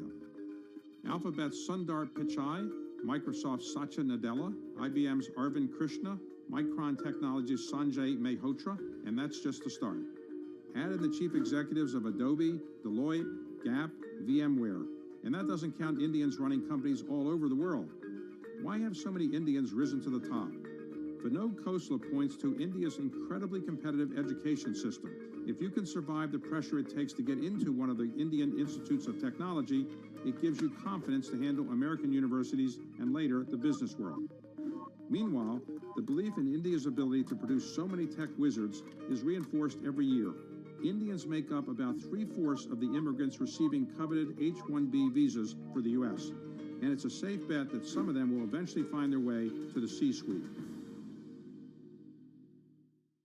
Power, policy, politics. From the White House to the Hill, Bloomberg covers the leaders in legislation. That was really a tectonic shift for this White House. The theory of this bill, as I understand it, is there'll be a multiplier effect. How did Democrats mobilize specifically younger voters? Bringing you the political news you need to know. The president has made it very clear that this is a significant focus. For the intersection of Wall Street and Washington, nobody covers politics like Bloomberg. Innovation, money, and power collide in Silicon Valley and beyond. Bloomberg Technology with Emily Chang. Weekdays at 5 p.m. in New York and 2 p.m. in San Francisco.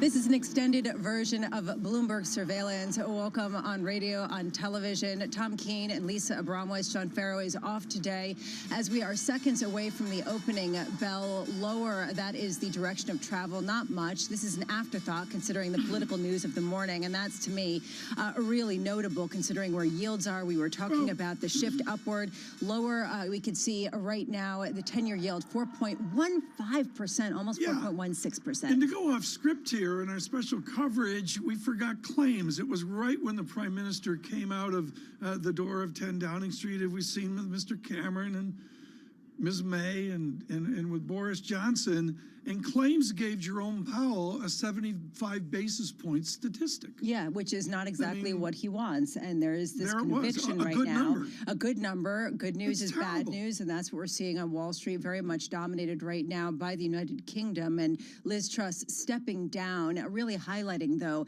the tenuousness of an inflationary environment for political parties globally. In our special coverage, we're on until Tottenham wins again, right? So then we're going to be on to the day we die. Right now, we want to just get a sense, though, honestly. It is important to put this into perspective, and Michael Purvis can help us do that. Just briefly, before diving back into the political fray in the United Kingdom, Michael Purvis of Talbot Capital, as you've been parsing through all of the political discussion, how much of a message do you take back to markets, to this idea that they are in charge and they are imposing fiscal discipline? Well, I think there's a really important overarching theme here that we can divine from this whole Truss episode here, which is that, look, the Fed has been on this sort of America First monetary policy that has been, of course, very hawkish as it needs to tamp down inflation here in the U.S. But when you have fiscal experiments overseas that are that Truss, put forward and that are not sensible policies, the what it means for global risk assets is really sort of magnified here. So you have a collision. What I'm saying here is that the range of big weird outcomes for the markets is much higher when you have this collision of bad fiscal policy with what the Fed is doing right now. And I think that's very important. I mean, I think it's a fair statement that central banks generally like low currency balls. models here, right? It just makes their Right. job easier. And we're in a state of where, we can talk about rate vol being super high and of course equity vol's high, but FX vols are super, super high here. And it ultimately makes the central bank, we're all grappling through when central banks are going to be more, sort of not led around the nose Right. by inflation and hydrocarbons, and when they can actually lead as opposed to be reactive. And these types of situations only make central banks, whether it's the BOE or even spill over to the Fed, more reactive. Michael, that's right where I wanted to go. Neil Shearing to join us later in this hour with a real focus on the United Kingdom economy. But as Mr. Purvis, folks, talks about vol and, of course, his careful study of the Pacific Rim and ADXY, it is thrilling to bring you this morning Nick Benenbrook. He is Wells Fargo international economist, but he viscerally understands the Pacific Rim with his heritage of New Zealand, and far more, is the only person on the planet who has been award-winning in foreign exchange in back-to-back years. Nick, I guess it's good you're not an FX strategist this morning. Purvis talks about FX vol. Give us the vol we're going to see on British pound sterling. Well, I think certainly for the next few days, we can expect this volatility to continue. It might actually be in the upwards direction because you could argue that political and policy uncertainty is reducing in the United Kingdom. And so we might see a bit more of a relief and go back towards the sort of even up to the 113, 114 level. So, I think we're going to see some further up move. Over the months ahead, I think as dust settles, we'll start to see markets calm down a little, and we might actually start to see the pound, when it's faced with the reality of the UK economy, the pound might start to give back some of those gains. Nick, to what Michael Purvis alluded to, and if it is Britain in crisis, maybe it's Hungary in crisis, maybe it's Thailand in crisis, will Jerome Powell need to blink because of the international economics and politics we observe? No, I don't think you will have to blink. I mean, we would still expect a 75 basis point increase at that November meeting from the Federal Reserve. Of course. And as one of your, I think we still look for a 50 and eventually getting to 5% on the Fed funds rate. I think the UK events are instructive in the sense of it does come back, as one of your previous guests said, how sort of unorthodox or unusual are the fiscal policies. And, they were fairly unorthodox in the case of the UK, just in terms of the magnitude and the way that they were delivered. And it doesn't look like here in the US, for example, or even across the Eurozone in general, that we're going to see such expansive fiscal policies. So for the major markets, I think it won't be an issue. But for the markets that you mentioned, the likes of Hungary and Thailand, they may face some challenges. Michael Purvis is still with us. And Michael, I'd love to get your take on what Nick is talking about, that there is some more stability, but the stability speaks to a more significant downturn, at least in the short run, based on the lack of borrowing. How much are you factoring that into some of your outcomes and your theses? Well, look, I think what this whole Truss episode really sort of reiterates is that we need kind of boring policy, if you will, right? And I think there's this inevitable tension where like a politician's one of their biggest enemies is surging food and energy inflation, and there's always sort of a temptation to put in novel fiscal policies when they're actually the worst things for the situation. So we kind of need to see things get a lot more boring. But I agree with my co-guest that I think if for the major markets here, if things can be a little bit more static and stable, then more of the blowups will be relegated to more the niche markets here. But I think if the takeaway here from this Truss situation is that she's gone and we're going to go to a much more technocratic and less quote unquote innovative fiscal policy, so responses to this high inflation, that's going to be sort of enhance market stability here, which is which is sorely needed. Perhaps another way of saying talk of MMT might have died a very rapid death over the past few months. Nick Benenbrook is still with us. I am wondering what this means in terms of energy policy for Europe at a time when a lot of nations, including Germany, were looking to spend extensively to stave off some of the gaps in the household budgets. Does this torpedo some of that, or does that pressure the euro and just German yields higher in a way that hasn't fully been realized yet? No, I don't think it's going to derail those energy price plans that we've seen across Europe. I did see some estimates the other day, maybe in the region of 40 to 50 billion euros to sort of help support the energy price plans there. And, even going back to the UK experience, it wasn't so much the initial energy price cap that caused the consternation on the part of market participants. It was the growth plan in late September and the unfunded policies there. So coming back to my earlier comment, I don't perceive the extent of fiscal support or fiscal expansion that they're talking about across Europe as being so dramatic that they'll have to move away from those policies. Nick Benenbrook, just for you, and with such respect for your FX ability to call over the years, I looked at sterling New Zealand dollar. I don't know what that's called. Is that sterling Kiwi?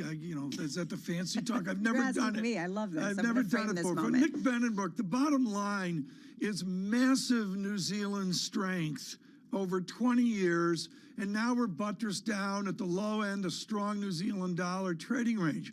What are the ramifications for the global system if we see things like sterling Kiwi break out to new sterling weakness? That's an instability that Michael Purvis was talking about. Well, again, I think coming back to your previous comment, though, Tom, it depends on the extent of volatility and just how dramatic those moves are. I've been around for a while, 20 years, maybe even longer.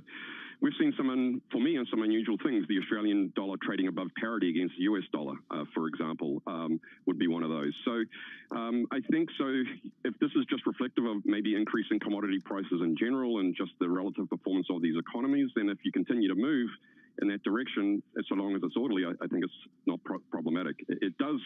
20 years ago, I was living in London for a couple of years, so maybe I should be living there now. It would have been much nicer given the Kiwi sterling exchange rate. Wells Fargo international economist Nick Benenbrook, thank you so much. Also, our thanks to Michael Purvis for your guidance here. I do want to just bring you, and we've been talking about the lettuce concept for a while, but the reason why I find this interesting is because this has been just lighting up Twitter with Aldi stores in the United Kingdom putting out a Twitter post saying, what a great day to be a lettuce, and it's gotten, it's just on this. Well, the reason why is because it perfectly encapsulates both the issues with food as well as just in terms of the gallows humor. I keep going back to this because where do we get that feeling of, oh my goodness, we're seeing our mortgage costs go up, we're seeing our energy costs go up. This is from Aldi stores. Yeah, this is from Aldi stores in the United Kingdom. What a great day to be a lettuce, and people are loving it. They're all sorts of other memes, etc. But it really does highlight the moment. That's why I keep highlighting it. We welcome all of you of Global Wall Street and all tuning in on radio and television. An extraordinary day. I'm going to do a quick data check here, starting with sterling, 112.58. Red and green on the screen. Thankfully, equity markets not giving us a story in the middle of earnings season. I guess I could say the 10-year real yield out to 1.71% is news, and United States yields are higher today. It's all been overwhelmed by the international relations of the resignation of the Prime Minister of the United Kingdom. Let us listen to Liz Truss earlier this morning. We set out a vision for a low-tax, high-growth economy that would take advantage of the freedoms of Brexit. I recognise, though, given the situation, I cannot deliver the mandate on which I was elected by the Conservative Party. I have therefore spoken to His Majesty the King to notify him that I am resigning as leader of the Conservative Party. Prime Minister Truss from that podium outside 10 Downing Street and the long walk back through that famous black door. Joining us now, Lizzie Burden is at 10 Downing Street. She's been on this story from the get-go. Lizzie, a general question for those of us not up to speed. How unified is Liz Truss's fractured Conservative Party? whatever the opposite of that is, completely divided. And these divisions have been sown for years, perhaps going back before Brexit. And that's what's so difficult in this leadership race. We heard from Graham Brady, the chairman of the 1922 Committee of Conservative Backbenchers, just now, saying that there's going to be a leadership election by Friday. And Rishi Sunak may be the bookie's favourite, but he's incredibly divisive in the party because he's seen as having brought down Boris Johnson, even though he would be such a shoo-in to Jeremy Hunt's economic policies. He faces such a mountain to climb. But what you might see, even though this party is so divided, is that because there's such a fear of a general election, they know how divisive a leadership contest internally can be, that they all just fall behind one candidate and it doesn't actually have to go to the party membership. Is Jeremy Hunt just playing hard to get? Does he actually want to be Prime Minister? No, but this is all that markets care about, that Jeremy Hunt is safe. You've seen a lift in the pound and gilts the last time I had a look. And that's because markets are confident that these fiscal plans are going to go ahead. Graham Brady also said that the fiscal statement on the 31st of October that we were expecting is going to go ahead. It means that the Bank of England can take account of that on November the 3rd. And yeah, it's really all markets care about. Lizzie, thank you so much for your coverage this morning through surveillance. I know you're going to be there through the United Kingdom afternoon, but we all Lisa and I and John greatly appreciate your effort today at 10 Downing Street. We return to Guy Johnson getting ready for a 10 o'clock effort in New York. And of course, not only up to speed on all of this elite talk, but I think Guy Johnson's got a spectacular knowledge about the other people as well. Can I bring this out?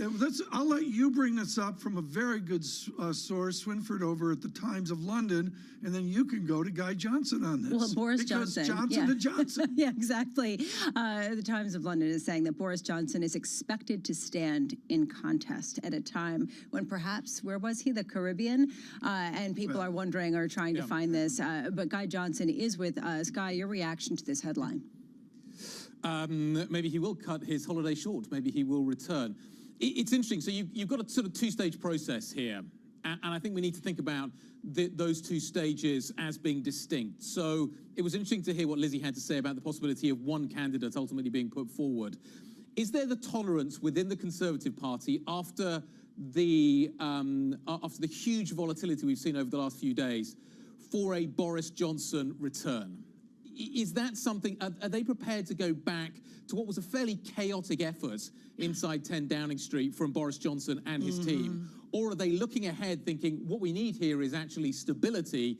And Boris Johnson, as John Micklethwaite was putting out a little bit earlier on, not exactly synonymous with that, Tom. My amateur take, Guy, is Johnson was thrown out because of scandal, cocktails, whatever it was. I don't remember the details. I don't care. Are the Brits, as Farrell would say, are they forgiving of that to say you were thrown out, you served your punishment, and would we see a different or new Prime Minister Boris Johnson October 29th? There's been very little evidence of a new Boris Johnson, but I guess anything is possible. Boris Johnson, I suspect, is very popular within the Conservative Party grassroots, i.e. the party, but within the parliamentary party, which ultimately is going to decide which two candidates go forward, I don't know. And that is where the challenge for Boris Johnson is ultimately going to be here. Clearly, he would like to return. Right. Clearly, he is interested in retaking 10 Downing Street. But nevertheless, he has got to convince the parliamentary party that that is a good idea. And I think they threw him out because they were sick and tired of the turbulence. We just had even more turbulence. I'm not sure that they want any more but Guy, at this point. There's also an issue here with the overhang of Brexit, because Boris Johnson oversaw the whole process. How much is Brexit still a popular decision, especially in the wake of the turmoil that we've seen over the past couple of months? It's still a hugely divisive issue, Lisa, and as we were hearing earlier on, it is not a completed project. And therein lies the problem. Boris Johnson didn't get Brexit done. do we want to return to the instability also that the issue of Brexit, when pursued aggressively, can generate? The Northern Ireland Protocol, we haven't talked much about that, have we? But it still lingers as an issue. It was interesting to hear what Mr. Macron over the channel had to say an hour or so ago. Yeah. The issue now is that the parliamentary party is in job preservation mode. Is Boris Johnson, is that boosterism, is that cakeism going to be enough to get him back into prime position? I don't know. I want to frame the next 13 minutes for you folks, why you need to stay with us on radio and television. Neil Shearing's going to be up next with piercing conversation, but I've got to continue with Guy Johnson on the former prime minister. Is there almost a yearning by all for Boris, I can't believe I'm saying this, Guy, but Boris stability? I mean, is that the emotion that we're going to see into the British evening? I think that's an oxymoron, Tom, but yes. I was going to say so. Could you put Boris Johnson and Jeremy Hunt together? Remember, they competed. You asked the question a little bit earlier on. Come on. Are they on does Jeremy speaking Hunt terms? want to be prime minister? He competed to be prime minister. What I think is interesting about Jeremy Hunt is, has the Boris wing of the Conservative Party forgiven Jeremy Hunt for basically competing with Boris Johnson? I suspect the answer is yes. Have they forgiven Rishi Sunak? I suspect the answer is no. So, and that's where I think all of this becomes extremely interesting as to kind of which factions are positioning sort of behind which candidates. But I think I come back to this issue. We have just had a huge bout of instability. That is something that the Conservative Party, I think, is desperate to put behind them. Guy, how much, as we look to the likelihood of a Boris Johnson kind of prime ministership, yet again, are people looking for a celebrity versus a technocrat? I think that comes down to the same issue, Lisa. They would like to be able to win the next general. They would like to be able to win the next general election. Are you going to do that with celebrity, or are you going to do that with stability? And we've still got 2 odd years to go until that general election. The searchlight of public opinion has yet to really settle on the Labour Party and its leadership. It will do at some point, and it will be a huge challenge for them. I think my solution there to Guy and to you, Lisa, is that Kenneth Branagh ought to come back and run for prime minister since he was just doing the Boris movie as well. Guy Johnson in London, thank you so much for your coverage throughout the morning. I'm sure we'll be hearing much more, and you'll be joining starting at 10 for full coverage. Right now, we want to get a sense, just going to the economic picture, really at the core of the turmoil and the core of what's to come. Capital Economics Chief Economist Neil Shearing joining us now. What's your sense, Neil, of how the ramification of this will play out for the United Kingdom as the world's 6th largest economy at a time of such tumult, both from the leadership as well as, honestly, from an inflation standpoint? Well, look, the 6th largest economy at the moment, but factor in the weaker pound, it may not be the 6th largest economy for much longer. I think that the key thing, and you touched on this in some of the reporting earlier, is less at the moment who's in number 10 and who's in number 11, who's running the Treasury, what they're saying about fiscal policy, the extent to which there's a steady hand on the tiller there in the context of all the tumult that we've seen over the past several weeks. Now, the news that Johnson might be back and putting his name on the ballot paper, I think, is literally the last thing that the UK bond markets will want to see. So let's see how that one plays out. But the economic picture is pretty grim, I have to say. There's a huge squeeze in real incomes coming down the track. Interest rates have got to rise further, irrespective of what's happening to fiscal policy. The housing market looks vulnerable to me. The Bank of England needs to do more work to squeeze inflation out of the system. Every which way you look, there are challenges. Neil, I want you to talk, and you've done great work on this at Capital Economics. I'd really say industry-leading work on the polarity, the delusion, folks, is I go from Heathrow in on a limo to the fancy hotel, walk across the street, enjoy Queen Victoria Street, fly home and say I went to England. And that's, of course, a complete fiction. Neil Shearing, outside the elite climes of London, how bad is it for the United Kingdom economy? It's bad. It's bad in London. It's bad in the United Kingdom generally. I think you're right. There is huge disparity, both of economic growth and income growth, and also wealth within the economy, and that's greater to a much greater extent in the UK than is in the case in other European cities, and there's other European countries, and there's lots of reason for that: poor infrastructure, poor skills. Poor dispersion of technologies across industries within the UK.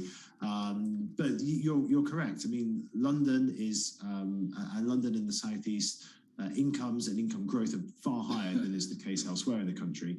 But this is not the case that the rest of the country is suffering while London is powering ahead. London is going to suffer in this downturn too. You talked about the sixth largest economy for now and where it was headed. What do you see in terms of what kind of downturn you're expecting and how this turmoil really plays into it? Well, look, in terms of the pure economic downturn, I think we're staring down the barrel of probably a 2% fall in GDP, something like that, peak to trough. I think a lot of that will be felt in the household sector, consumers coming under enormous pressure, the housing market and construction coming under pressure too. The question really is whether or not that, in turn, there's feedback loops through the financial system that amplifies those shocks and makes things even worse. Now, interestingly, I think the interesting question from the market's perspective is how much of that is now priced in. It's interesting that the Truss has resigned this afternoon, London time, and the bond markets didn't really move. The currency markets not really moved. The big move came last week when Hunt came in, unwound a lot of the fiscal measures. And so I think a lot of that risk premium that went into the UK markets has probably already unwound itself. Neil, we are advantaged to close with you today. Thank you so much. Neil Schering for Capital Economics. Again, I can't say enough about the firms where get their research from Capital Economics. We protect the copyright of all of our guests. I'm going to say this now, Lisa, rather than at the end when we're rushing and crashing to break and we're worn out and all that. What an effort by our team today, and that we really didn't see this coming. I would say last night about 11 p.m. New York time, I was like, oh, tomorrow. Yeah. But we really, Qantas and the team really pieced this together today with, I think, a great set of voices within Bloomberg and outside as well. And we have an incredible stable of talent here at Bloomberg. Just to take a step back, to really paint the picture, the shortest tenure of a prime ministership ever, going back, the second most, going back to the 1800s. Canning, to the early 1800s, to the early 1800s, and that was ended by tuberculosis, highlights how fast this had moved. I keep going back to this, that Liz Truss accepted the prime minister role from the Queen and then handed in her resignation to the king because of the transition in power there, the transition in the sort of metaphor of some of this turmoil. How much does this reshape politics in the UK going forward? I agree, totally. And highlight the turmoil stemming more broadly from an inflationary regime that is new, at least over the past couple of Kit decades. Jukes with a brilliant note of SocGen today on a 112.46 sterling, alluding to resilient dollar, sterling weaker. But I agree with you that there's ramifications here that our David Merritt talked about, not only for England, not only for financial London and Edinburgh, but also for Wales and Scotland and Northern Ireland. And John Micklethwaite saying that this political moment went over the edge for this market. There will be continued news, Lizzie Burden tells us, into the evening of London. Please stay with Bloomberg on radio and television. The Prime Minister has resigned. Earnings season is here. Markets bracing for another big earnings season. Everyone is expecting it to be poor. We've had big markdowns on earnings. Bloomberg breaks the numbers first. The bar has already been set pretty low. The big question is, can it go lower? We're seeing some pretty bad earnings already from those who have reported. With exclusive expert analysis. Which aspects of the market are not sufficiently priced? Is this a macro huge headwind? There is some really bright light at the end of this tunnel. When is this floor going to come? When can I start buying? Bloomberg Television and Radio. The fastest numbers and analysis you...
more activity in the fusion world than ever, and not just in government research labs. There's also an emerging private fusion industry that's attracted billions of dollars in capital in recent years. Governments and private investors alike realise that we've got to find a solution that's going to allow us to get to net zero targets. This is one of the hardest but most rewarding problems that humanity could work on. Ultimately, we all want the same thing. We want someone to put electricity on the grid from a fusion power station as quickly as possible. Frankly, the scale of the challenge, 3,000 gigawatts of fossil fuel to replace, there's not many things that can do that. In fact, there may only be fusion that can really do that. And while many in the scientific community predict fusion power will take decades, some in the private fusion space believe we'll get there in just a few years, as soon as the 2030s.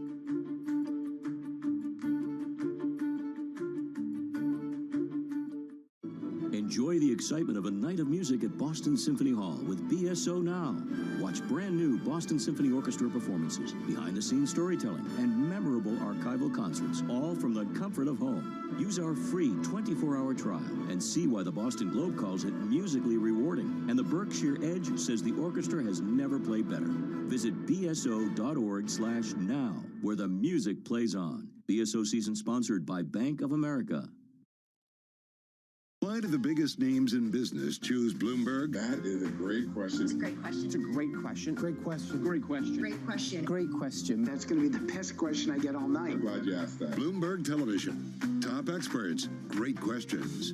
When U.S. jobs numbers are released, Bloomberg brings you crucial data at terminal speed and instant expert analysis. Nobody covers jobs day like Bloomberg.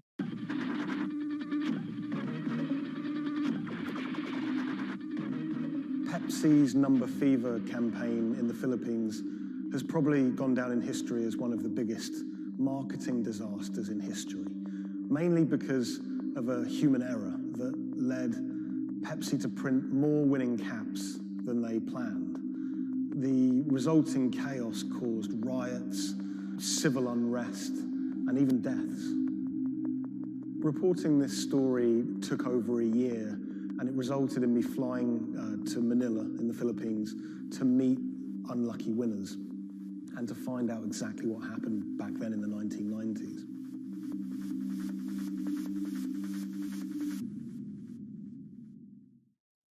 My name is Jeff Maish. I'm a journalist based in Los Angeles. I wrote the story for Bloomberg Business Week about Pepsi's Number Fever campaign. The Philippines is a really interesting country. It's made up of thousands of islands. And it's also a country that's very heavily influenced by America. American culture is everywhere you look in the Philippines. They're obsessed with Frank Sinatra music, for example. They love all things America, and that extends to their love for soft drinks, Pepsi-Cola, Coca-Cola. In the 1990s, it was everywhere. Pepsi and Coca-Cola were embroiled in what is now known as the Cola Wars. It was a fierce battle for market dominance. Number Fever was already a really popular promotion. It had been rolled out in America to great success. And so Pepsi decided to roll it out internationally, particularly in Asia. They thought it was the answer to their problems. They thought it could finally help them beat their biggest competitor.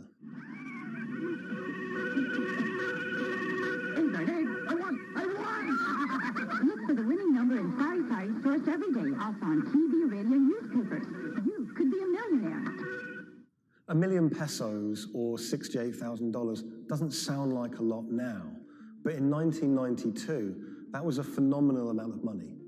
You've got to remember that in the Philippines at the time, the average monthly income was about $100, so $1 million pesos was wealth beyond anyone's wildest imaginations. Number Fever caught fire in the Philippines. Kids were saving up their pocket money to buy a bottle of Pepsi. Parents were squirreling away all of the bottle caps in bags. You would walk down the street and people were going through trash trying to find discarded bottle caps. It was a national phenomenon. Pepsi boasted that half the population of the Philippines was playing it. Number fever boosted Pepsi's sales every month from $10 million to $14 million. It had a huge impact on Pepsi's bottom line. Number fever quickly became number hysteria. Maids were being jailed for stealing their employers' winning bottle caps. There was even some murders over winning bottle caps. People were fighting in the streets over these caps. There were signs that there were going to be problems with number fever very early. Pepsi had rolled out the competition in Chile, and a garbled fax had caused some kind of problem with the winning number. They'd announced the wrong one in Chile, causing riots. There were signs that there could be big problems ahead if they didn't keep their eye on the ball. So in 1992, Pepsi decided to extend the campaign in the Philippines, and they announced that the competition would go on for a few more weeks.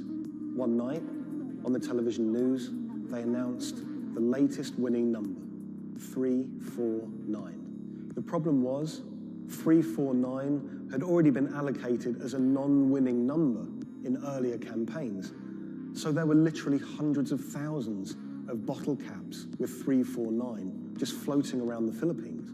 Hundreds of thousands of people all across the Philippines, thousands of islands, were finding winning bottle caps. 349, 349. Some people had 10 lucky 349 bottle caps. People were dancing in the streets, celebrating. They thought their problems were over. They were millionaires. It's still not certain exactly how many winners there were of lucky 349 bottle caps, but we know that Pepsi printed over 600,000 of them. Pepsi realized very early that there was a problem. Hundreds of people started arriving at their bottling plants with their lucky bottle caps. They realized something was seriously wrong. Pepsi tried to solve the problem by offering a small token donation to anyone that brought a lucky bottle cap to their bottling plant. But it wasn't enough. People didn't want just a handful of pesos. People wanted their million peso prize.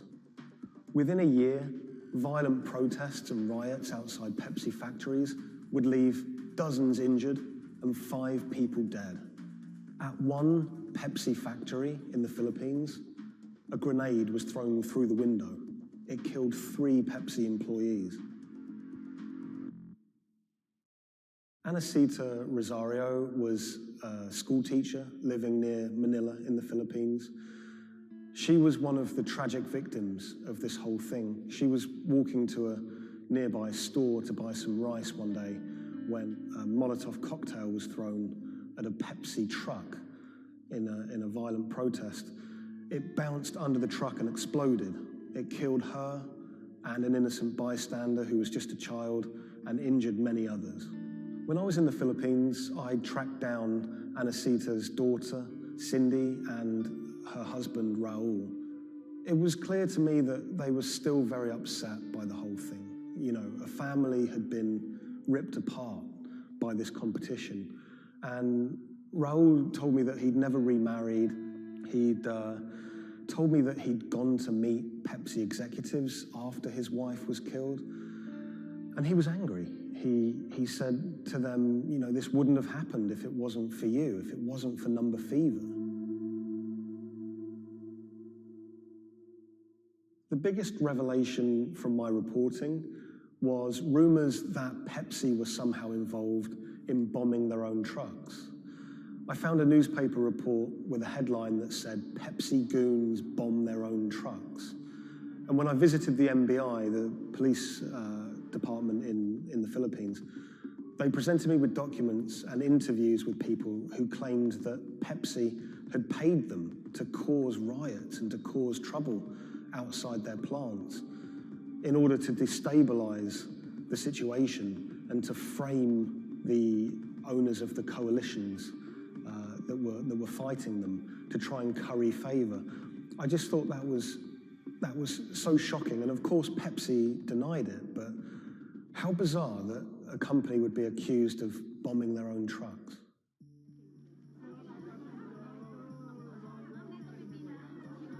The contest had sparked so much anger in the Philippines because it landed at just this really weird time in the Philippines' history. It was during a crazy election that was racked with allegations of fraud. The Philippines was in a kind of love-hate relationship with America.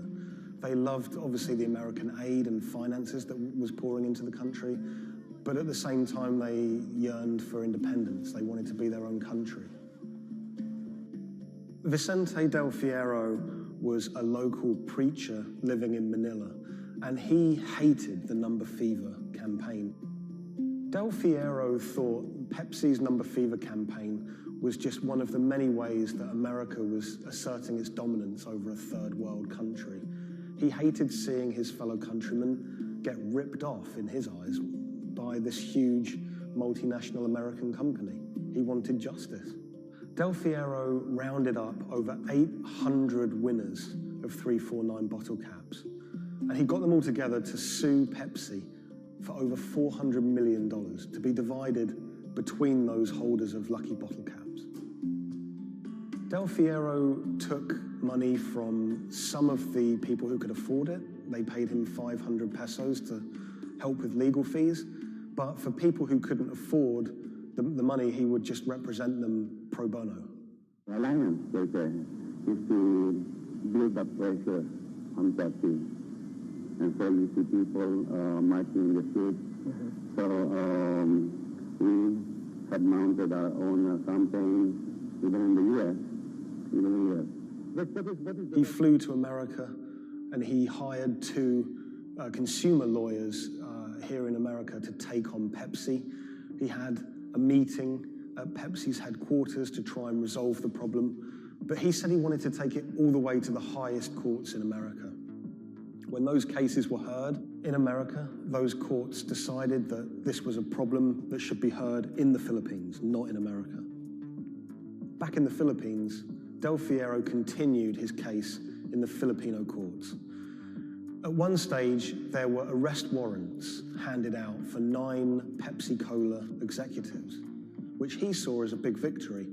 We don't know if those arrest warrants were ever upheld, but it made newspaper headlines across the country. Pepsi did not take kindly to Del Fierro's campaign. They tried everything to shut him down. They sued him for libel. My father had to attend 3 times a month for a branch 145 and another hearing for the branch 113, also 3 times a month. Also, there was a time my father was hospital due to heart failure. Still, he had to attend the 2 branch hearing. Otherwise, for not attending, the judge will issue warrant of arrest to my father. My father passed away January 13, 2010. After staying for almost 1 year in the hospital, he died of complication due to heart failure. After the death of my father, I was inspired to do the website. PepsiCo will be remembered for what they did to the consumer in the Philippines and to my father. When I reached out to Pepsi for comment for this story, they claimed that they didn't have access to anyone who was working at Pepsi that was around in those days. They also said that during COVID-19, they didn't have access to their documents about this, but you know, they were very careful to say that they were sorry for everything that happened, and we do know that Pepsi did try everything to try and make this right. The Pepsi Number Fever disaster cost the company millions. We know that they paid up to $10 million in those goodwill payments, but the financial effect could be much greater. After the disaster, we know that Pepsi sales dipped. They were overtaken by Coca-Cola again. Pepsi's Number Fever disaster changed the legacy of that soft drink in the Philippines forever. Some people of a certain age won't touch it. For many people, Pepsi is a taboo word. A lot of the people that I spoke to were still quite traumatized by their experience, by that experience of winning $1 million pesos, losing it, and then returning to their normal life in poverty in Manila.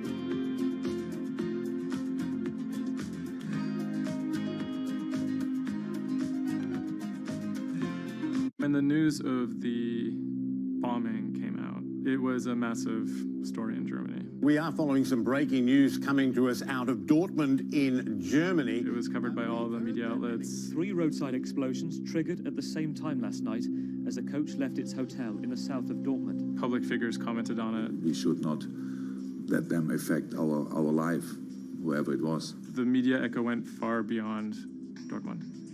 I think it was front page news in every single big paper around Europe. Everyone thought of like a terrorist attack, and people were scared that throughout the city in Dortmund there was more attacks to be happening. Unbeknownst to investigators, just after the bomb went off and the players of the team were shell-shocked, the person who had masterminded the attack was actually sitting in the hotel eating steak and sweet potatoes.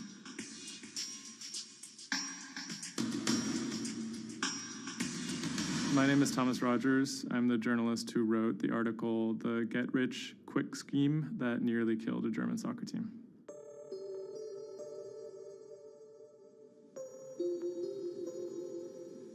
Dortmund is a mid-sized city in the western part of Germany in a state called North Rhine-Westphalia. And it's a former industrial city that's kind of fallen on hard times in the last few decades. It was severely bombed in the war, so the center of the city is quite stark. Some of the few high points include its soccer team. My name is Ike Henning. I'm a reporter with Bloomberg News, and I'm a great fan of Borussia Dortmund. Dortmund fans are super loyal. On all match days, the entire city is in black and yellow. It's like a religion. I think more than most German cities, soccer does play a very large role in the identity of Dortmund. In October of 2000, the BVB became the first team in the Bundesliga to actually go public. Salaries for soccer players in the Bundesliga have gone up very dramatically. With such high prices, they thought that by going public, they would be able to compete better with big teams like Bayern Munich. Unfortunately, that didn't go too well. Dortmund bought too many expensive players, high wages, and the club almost went bust in 2005. The price of their shares, it has sometimes gone up, but mostly gone down since they made that decision. So on April 11th, 2017, the team was staying in a hotel on the outskirts of Dortmund. Match days are always special in Dortmund. Everyone is looking forward to it. The team always meets in the same hotel ahead of matches. They stayed in this hotel in order to have a kind of neutral space before games so that they could concentrate, be sort of isolated from distractions, things like that. Everyone was pretty optimistic they had a chance to go really far, maybe into the finals. I was in the office and getting ready for match day. I was going to meet with a friend, a fellow Dortmund supporter, in a pub. As always, the fans are very excited about matches. On that day, they were heading to play in the quarterfinal against AS Monaco at Signal Iduna Stadium, which is in the center of Dortmund. Shortly before 7 p.m., the players of the team boarded their official team bus. When the bus took off the parking lot of the hotel and turned on the street, there were three detonations, 3 bombs that exploded and hit the bus of Dortmund. 3 explosions occurred close to the Borussia Dortmund team bus. The B team bus had just left the hotel. The explosions destroyed 2 windows in the rear part of the bus. People screamed, people jumped to the ground. The fellow Dortmund fan I was supposed to watch the match with, he called me and said, turn on the TV, there was an attack at the Dortmund bus. And I thought he was like, that was impossible. Some of the players screamed at the driver to keep driving as fast as possible because they were worried that people might storm the bus. German investigators say the explosive devices used in the attack on the Borussia Dortmund bus contained metal pins, and that one had pierced a seat headrest. Unbeknownst to the team members, the actual mastermind behind the attack was, as they were disembarking the bus, was actually eating steak and sweet potatoes at the hotel they had just left. Authorities are attempting to verify a letter left at the scene claiming jihadists were behind the attack. Because there had been a series of attacks by Islamic terrorists in Germany and Europe, there was widespread suspicion in the media that this was another Islamic terror attack. 3 letters were found at the site of the bombing that took credit for the attack on behalf of Islamic State. There were, however, reasons to doubt this particular narrative. Would actually be a surprise if ISIS were actually part of this attack. Possibly could be employed by other groups like the far right wing to try and shift the blame. The letters had some strange qualities. They were written in a strange German that used big, sophisticated words, but had basic grammar mistakes, as if someone was native German speaker but pretending to be a foreign person. Federal investigators have detained 1 man suspected of links to Islamist terrorism, one of 2 suspects whose apartments were raided this morning. Shortly after the bombing, a man in Austria named Rudolf, who was a big BVB fan, he noticed that something strange was going on the stock market related to the team's shares. He emailed the lawyers of BVB, who then forwarded that email on to investigators. The email stated that someone had bought 60,000 BVB put options, a wager that the value of the shares of the team would fall below a certain amount at a certain date. Why would someone buy that ahead of a match and then 3 bombs go off? Something isn't right here. For the person to make money off of that, it required the stock to go down quite a bit in a fairly short period of time. And it wouldn't just be the team losing a match, it would require something much bigger than that.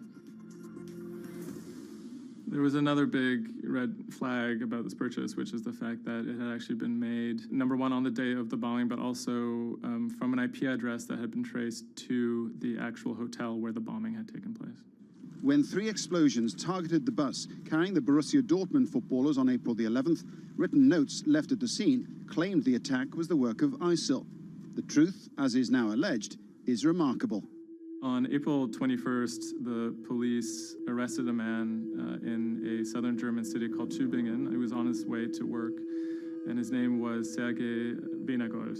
He seemed like an unlikely suspect because he had no known connections to the Islamic terror world. He didn't seem like a far-right extremist. He didn't seem like a left-wing extremist either. He seemed to be a completely unremarkable young man.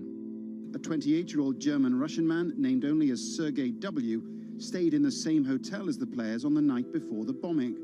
He specifically requested an upper room overlooking the bushes where the explosive devices were hidden. The media dissected why he would do that, what was his past. He had been inspired by the 2015 terror attack in Paris. And he noticed that in the aftermath of the attack, the stocks of French companies went down. And he believed that if an attack took place that was directed at a specific company, that the decrease in stock price for that company would be even more dramatic.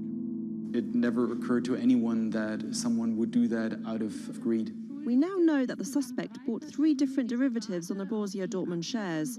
With all these derivatives, he bet on falling shares. The suspect bought the majority of these financial products on the 11th of April, the day of the attack. If the plot had been completely successful and the stock had reached a value of 0, Venagold would have made up to 570,000 euros, or the equivalent of about $608,000. Ultimately, the plan completely backfired. The attacker, Sergei Venagold, didn't make any money. In fact, he lost money. In court, he would be extremely quiet. He usually kept his hands clasped together. One of the lawyers actually commented that he had never seen a defendant act so calmly. Venagold had served some time in the German military. From that information and from online research, he was able to figure out how to assemble remote detonated bombs that would do what he hoped to do. There were a few days of extremely emotional testimony, including the soccer players who described doubting whether or not they could ever play another game again. It brought everything back up, and it didn't quite help them to kind of process what was going on. Throughout it all, he sat there completely silent. The big mystery that was swirling around the trial was the question of why. He may have simply done it because he wanted to impress a woman. Rebecca is a young woman who has a very troubled home life. She ultimately sees her relationship with Weinergold as an opportunity to leave that troubled home. Weinergold is a Russian immigrant to Germany. He speaks with an accent. He has anxiety in large groups of Germans. She begins to resent the fact that he has these fears and feels a little bit trapped. Rebecca attempts to dump him on multiple occasions, and he threatens to commit suicide if she leaves him. Weinergold apparently told Rebecca that she would soon be seeing a surprise. After being dumped via text message, he apparently began planning for this attack in earnest. Weinergold was charged with 28 counts of attempted murder, which carried a maximum sentence in Germany of life in prison. He claimed that he had nothing to do with the attack, but as time went on, he admitted that he had actually been the person who had built the explosives and had set them off. But he claimed that he didn't want to actually kill anybody. Ultimately, Weinergold didn't receive the harshest possible sentence. He was given 14 years in prison, but it's still a considerable amount in jail in Germany.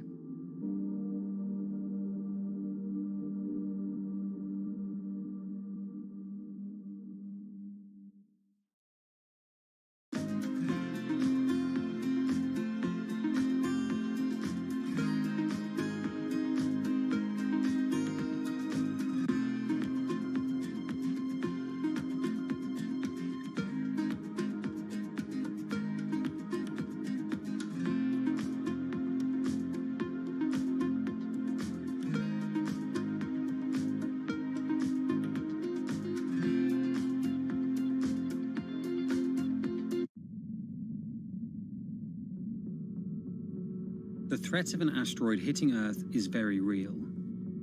If it's big enough, it's also very final. These are very, very infrequent events. The probability is not zero, though. A blinding flash of light streaking across the sky. About 100 tons of space rock falls on Earth every day. Most of it is so small it burns up in our atmosphere or lands unnoticed away from major populations.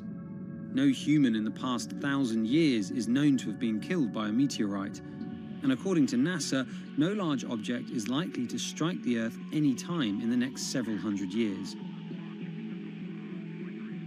However, one thing is certain: we haven't found them all. There are thousands out there, and we don't know where they are.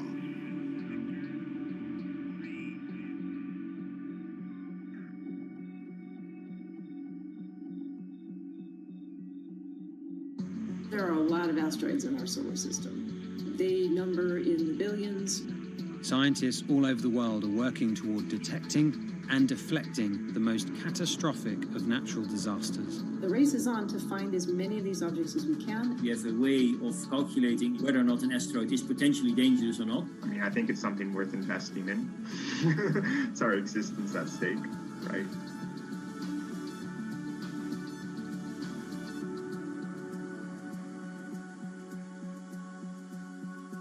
Amy, let's get this one out of the way. It's probably the question you get asked the most, but how scared should we be? Asteroids and comets are a natural hazard that's out there like a lot of other natural hazards. These are very, very infrequent events, these collision events, where an object actually impacts the Earth. The most important thing that we need to know about asteroids is, when the next impact is going to happen and how bad it will be.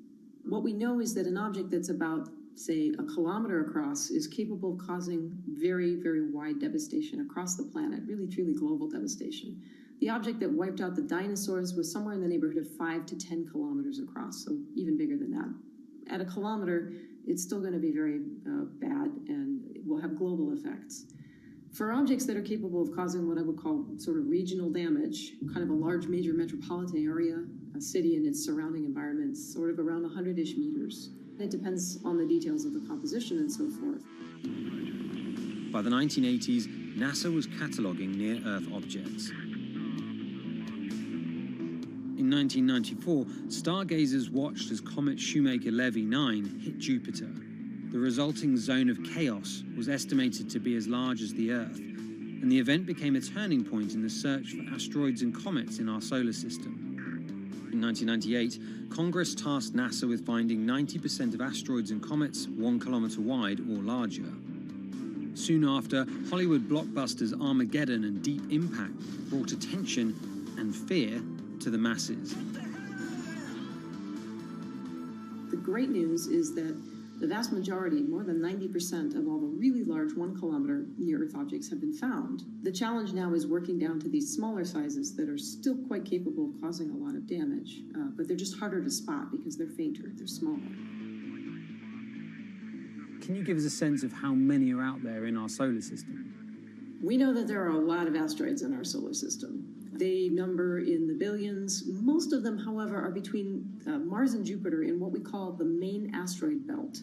This is a region of space where most of the asteroids in the inner part of our solar system live, and they stay there for many billions of years. There is another population, though, that kind of leaks inward and gets into the region somewhat close to the Earth, and we call these near-Earth objects. We think that there are millions and millions of near-Earth objects that are out there in the total population. As of today, we know of sort of around 20, 25,000, something like that. When we first spot an object, we really know very little about it. We just see something moving across the sky. So all you get is just sort of a handful of snapshots, just enough to be able to tell that this isn't an asteroid that we've already seen before. And then once we can calculate the distance to it, we can now start to make predictions about its true size. Is it large or is it small? So we have a lot of information that we have to get pretty quickly to really understand what's going on. Finding asteroids is just one piece of the puzzle. Planetary scientists are extremely skilled in determining the orbits and speeds of asteroids based on relatively small amounts of data. NASA runs simulations of the trajectories asteroids could take, which is useful but time-consuming. A team of scientists in the Netherlands have found a way that could buy us more time. Our method is very quick.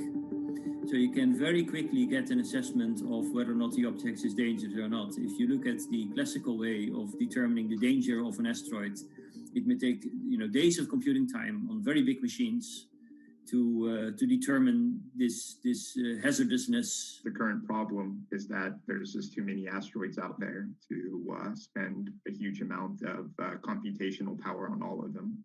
So the neural network allows us to focus on what really could go and pose a hazard to Earth.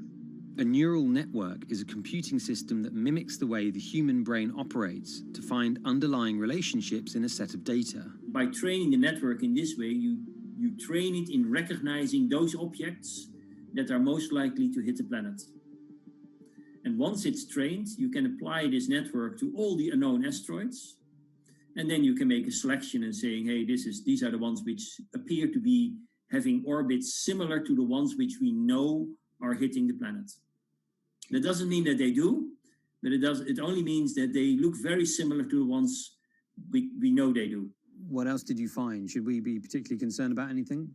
One thing that we did find is that our neural network was able to go and identify a handful of asteroids which weren't considered potentially hazardous, that when we went and integrated them forward in time, they came quite close to Earth.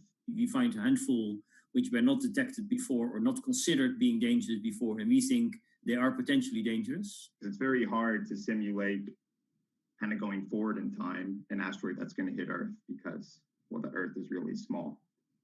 And space is really big, and then you have to have very exact parameters to shoot an asteroid that goes and hits exactly Earth. And then Simon had the ingenious idea of not even trying to do that and just launching the asteroids from Earth's surface and integrating backwards in time. It's very hard to make it hit. So you need a lot of calculations which all end up in nothing. And the idea was then like, well, let's not do that. This is basically what NASA is doing. NASA is taking an asteroid, making multiple copies of them, shooting them all forwards in time, calculating their orbits, and then see what fraction sort of gets close to Earth. Not even hitting Earth, but getting close to Earth. And that they call it a potential impactor. So you calculate the solar system forwards in time for, let's say, 1,000 years. And then you launch asteroids from the surface as if they, if you go forwards in time, would fall on the surface. You calculate them backwards to today, and then you get your orbital parameters of today's asteroids, which you know will land on the planet. And those you can use as known impactors and compare with all the other asteroids in the solar system. Can simulations and AI, can those things fill in the gaps where perhaps telescopes and other imaging tools can't? Absolutely. Since the observations get more complex, the physics gets more complex. And if the physics get more complex, the mathematics becomes more complex. And at some point, you can't solve your problems analytically anymore. And then this is where the computer comes in. Now we have this trained neural network. We have a way of calculating in a fraction of a second whether or not an asteroid is potentially dangerous or not, and therefore deserves more attention or more time to spend on for really finding out if it is dangerous. When it comes to hunting asteroids, time is critical. What we can do about a potentially hazardous object depends a great deal on what we know about it and how much time we have before the encounter. We'd really like to find them when they're decades away, because the more time you have, the more options you have, and the less energy it takes to move an object aside. It also means we might not have to resort to launching a nuclear warhead at an asteroid. Until recently, pretty much our only choice. That's an option of last resort, in my opinion, yes. We have lots of options available. You can just simply bump into the object and just nudge it out of the way. That's one possibility, and that's kind of, in a way, sort of the simplest thing to think about, just nudging it off its path a little bit with, a massive object, a spacecraft, let's say. It's just kind of like bowling, if you will. If you have a long time or a long stretch of runway in the lane, just a very small twist on the bowling ball will make a big change in where it ultimately ends up. Another option would be something where you take a very big, massive spacecraft and you park it next to the object and you use the force of gravity as a towing rig. That takes longer, though, and you need to be able to send a pretty massive spacecraft, and it obviously depends a lot on how big the asteroid is. Other options start to get more and more complicated, and they range from painting one side of the object a white color and painting the other side dark, and then letting the pressure of light sort of perturb its orbit. In a departure from the lab and computer simulations, NASA has real plans to rehearse kinetic impact deflection. In 2021, the agency will launch DART, the Double Asteroid Redirection Test mission, which will intercept a 160-meter asteroid in 2022. Better to practice now before we have to deal with an actual threat. In the meantime, discovering asteroids is our best bet. Thousands of scientists and amateur astronomers around the world make up an informal network that survey the heavens. But that may not be enough. NASA wants more resources to map our solar system and better technology. We need to ramp up our network of sensors, and also we need to just continue to strengthen our network of international observers so that we can get follow-up, because we find these objects when they're distributed all over the night sky. Once we get more observations, we get better data, we can make better predictions. If you look at the big impactors we have had in the last, let's say, 20 years, or maybe 30 years, or 50 years, most of them we haven't seen coming. So the real danger, I think, comes from the objects we don't know about, and not from the objects we do know about. This particular natural disaster, like a lot of natural disasters and like climate change, is a problem of the global commons. So the thing that we risk collectively is that it sort of then becomes nobody's problem, and nobody takes ownership over it. The asteroids are all over the sky. They just truly cross boundaries and borders with a second's notice. I kind of imagine in the future, maybe lots of small satellites around the Earth that are always going and looking outward. I mean, I think it's something worth investing in. It's our existence at stake, right?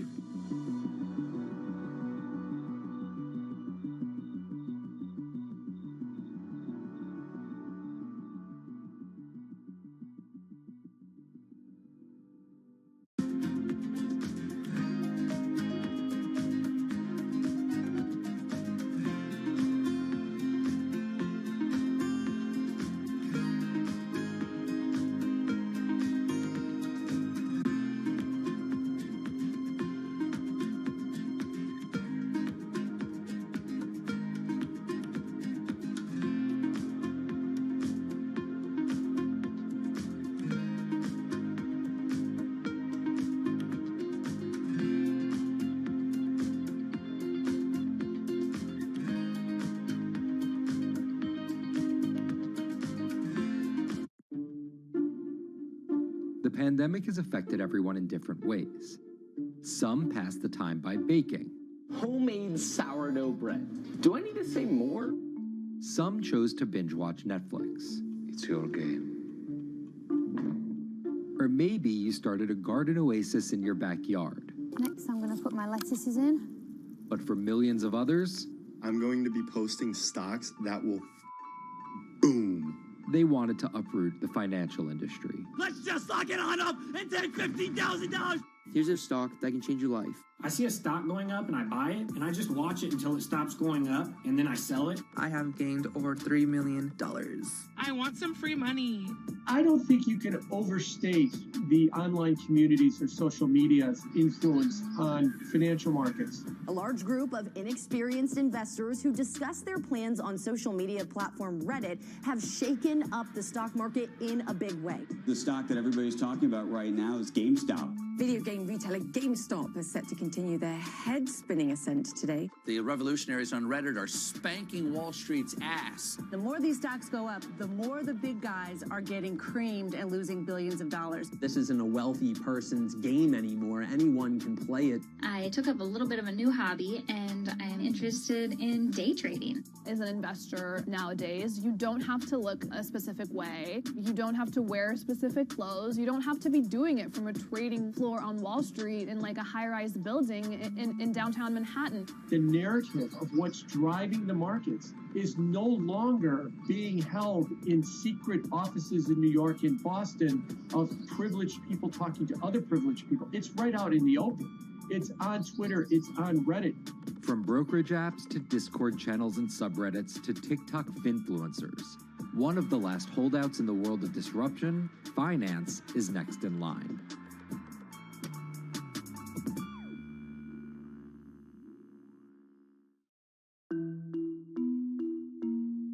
Investing should be as ubiquitous as shopping online. That's Vlad Tenev, the CEO of Robinhood, the online brokerage app, talking about how he wants his app to disrupt the world of stock trading like Amazon disrupted the world of home shopping. And I think that speaks to exactly the mission that a platform like Robinhood has, which is to democratize investing.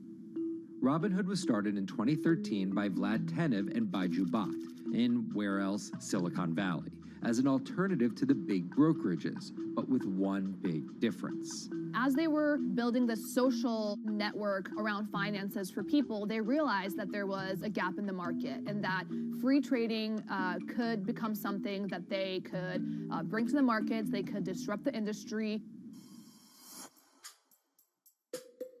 While no-fee trading is industry standard today, it was unheard of when it was first introduced. The online brokerage industry was really innovative when they came on the scene 10, 15 years ago, but they kind of stopped innovating where you haven't seen those commissions come down beyond $5 or $6 or $7. Robinhood think that by offering zero commission that they're going to push people onto this platform. And on top of no-fee trading, the customers Robinhood was courting have been long overlooked in the world of finance. So the typical customer of a Charles Schwab, for example, is putting a lot more money in that brokerage account than the typical customer at Robinhood. Even today, with all of its popularity, the median account size is about $240. There's Fidelities in the Schwabs and the E-Trades of the world. They look down their nose at those kind of accounts. I don't want a $1,000 account. They're just a headache. I want a $100,000 account. And this is key here, right? Because the thing about Robinhood that's different than every other single brokerage platform is how easy it is to use. The design of the Robinhood app really has in mind a user who might be coming at this absolutely cold. The fonts are very well sized, the shapes, the colors, all of that is something that the founders of Robinhood paid really close attention to. And by creating an interface that catered to a newer investor, they were able to gather a pretty healthy group of customers. And by 2019, they had about 10 million customers. Those 10 million customers were a huge success story for Robinhood, but no one could have predicted its explosion after the arrival of COVID-19. remain indoors to the greatest extent, and 100% of the non-essential workforce must stay home. What we saw when the pandemic hit was the growth of Robinhood users absolutely turbocharged. And oddly, you saw this surge in interest in stock trading. Then they saw the absolute surge in 2020 in customer growth. And now, by many accounts, they have more than 20 million customers, which is pretty extraordinary.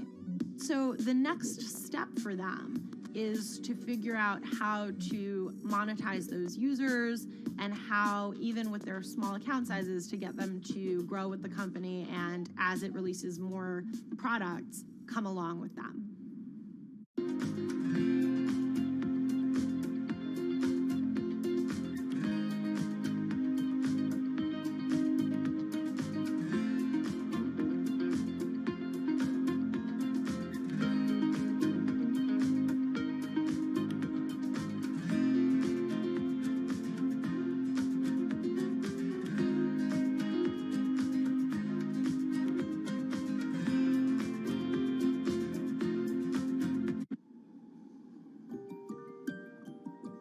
Robinhood would become one of the COVID economy's breakout successes.